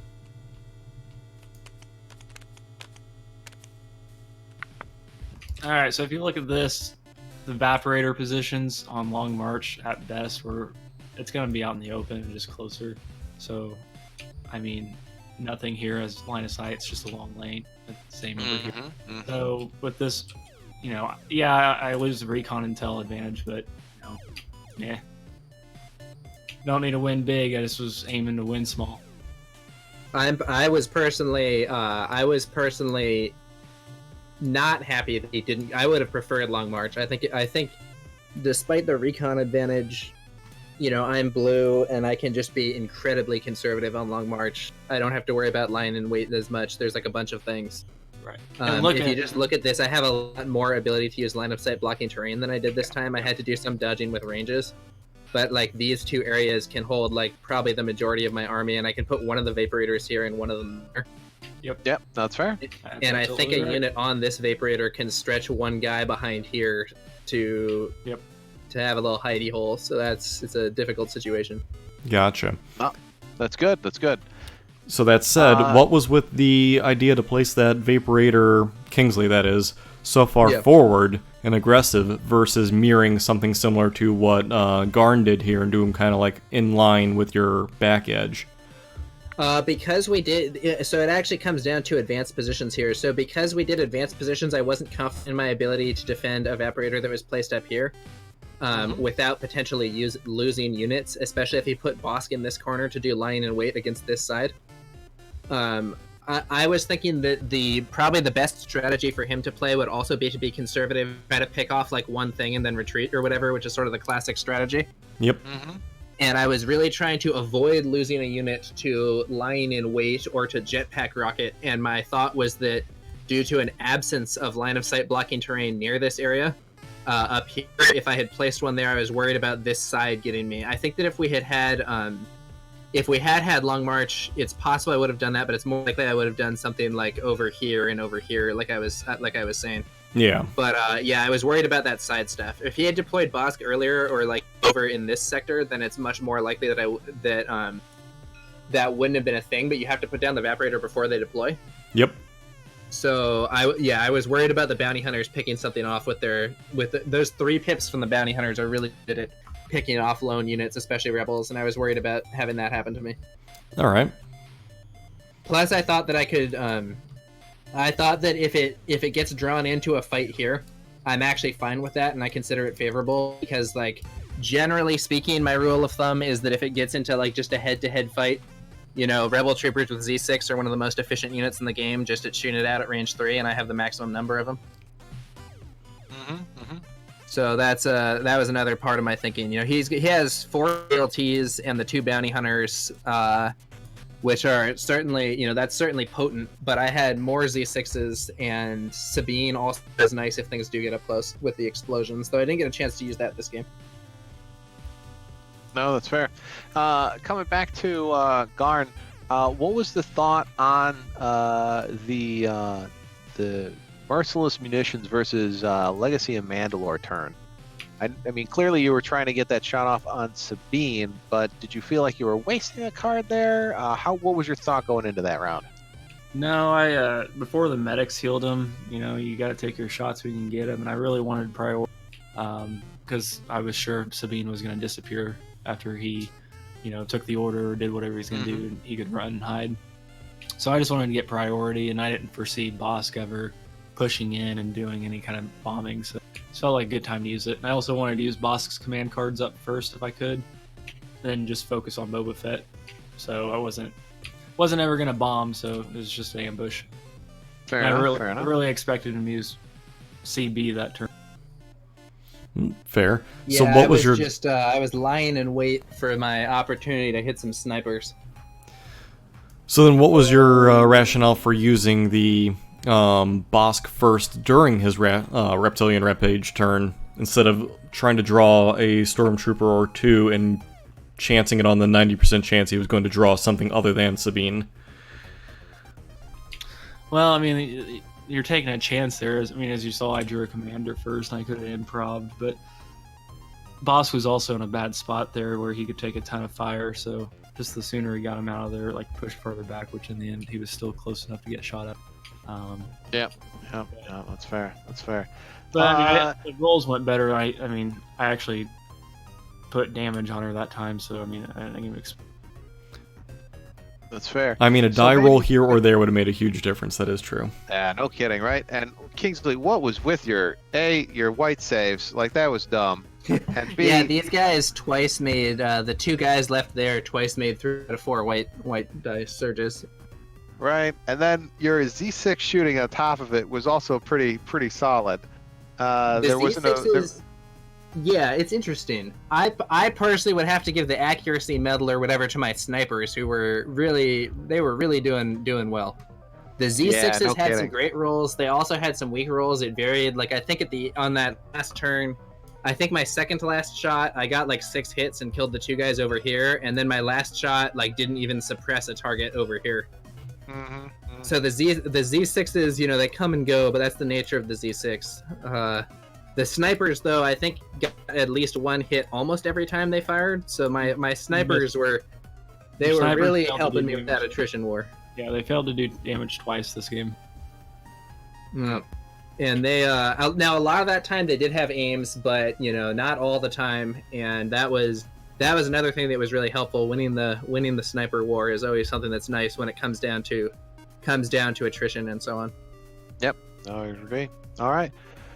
Well, that is all the rest from the chat. Any last words from the competitors today? Kingsley better win it all. He's gonna take you down. He better go all the way. No, that was a good game. That was very interesting. And yeah, I was gonna say best of luck in the rest of the league, but we are in a limbs, I guess. But best of luck for the next season. I think Garn is a very strong opponent. I was disappointed to have to play him this early in the limbs. Yeah, and I'll preface that as I sign us out, Garn. So go ahead and have the last word, and then I'll take it out of us or play us out. Good game, Kingsley. Yeah, good game. All right, this was a gigantic match of 2 Titans here, way too early in the league. Sad to see them have to fight this early, but it was still great. Thank you, everybody, for tuning in. Look forward to some more matches. Let me pull up Discord. I know we have more matches coming up tomorrow. I believe it is being covered by Endless, as I'm pulling up my chat now for the streamer group. Yeah, we have Endless tomorrow covering Orchimedes and Archeo? Not good. At 8 p.m. Oh, no, that's not tomorrow. That is next Tuesday at 8 p.m. Eastern Time. Other than that, any more games that we find, we will be sure to post up and let you all know. Thank you all for tuning in. Of course, follow myself, Kingsley, R1, Endless, and any of the other people who are labeled under #streamers. I believe we have Stabcast Tim and Nerfly as well. Thank you once again for everyone tuning in, and we will catch you in the next game. And of course, capture those clips, turn them in for another contest for the Twitch clips. Thank you, everybody, and we'll see you in the next game. Peace. Later.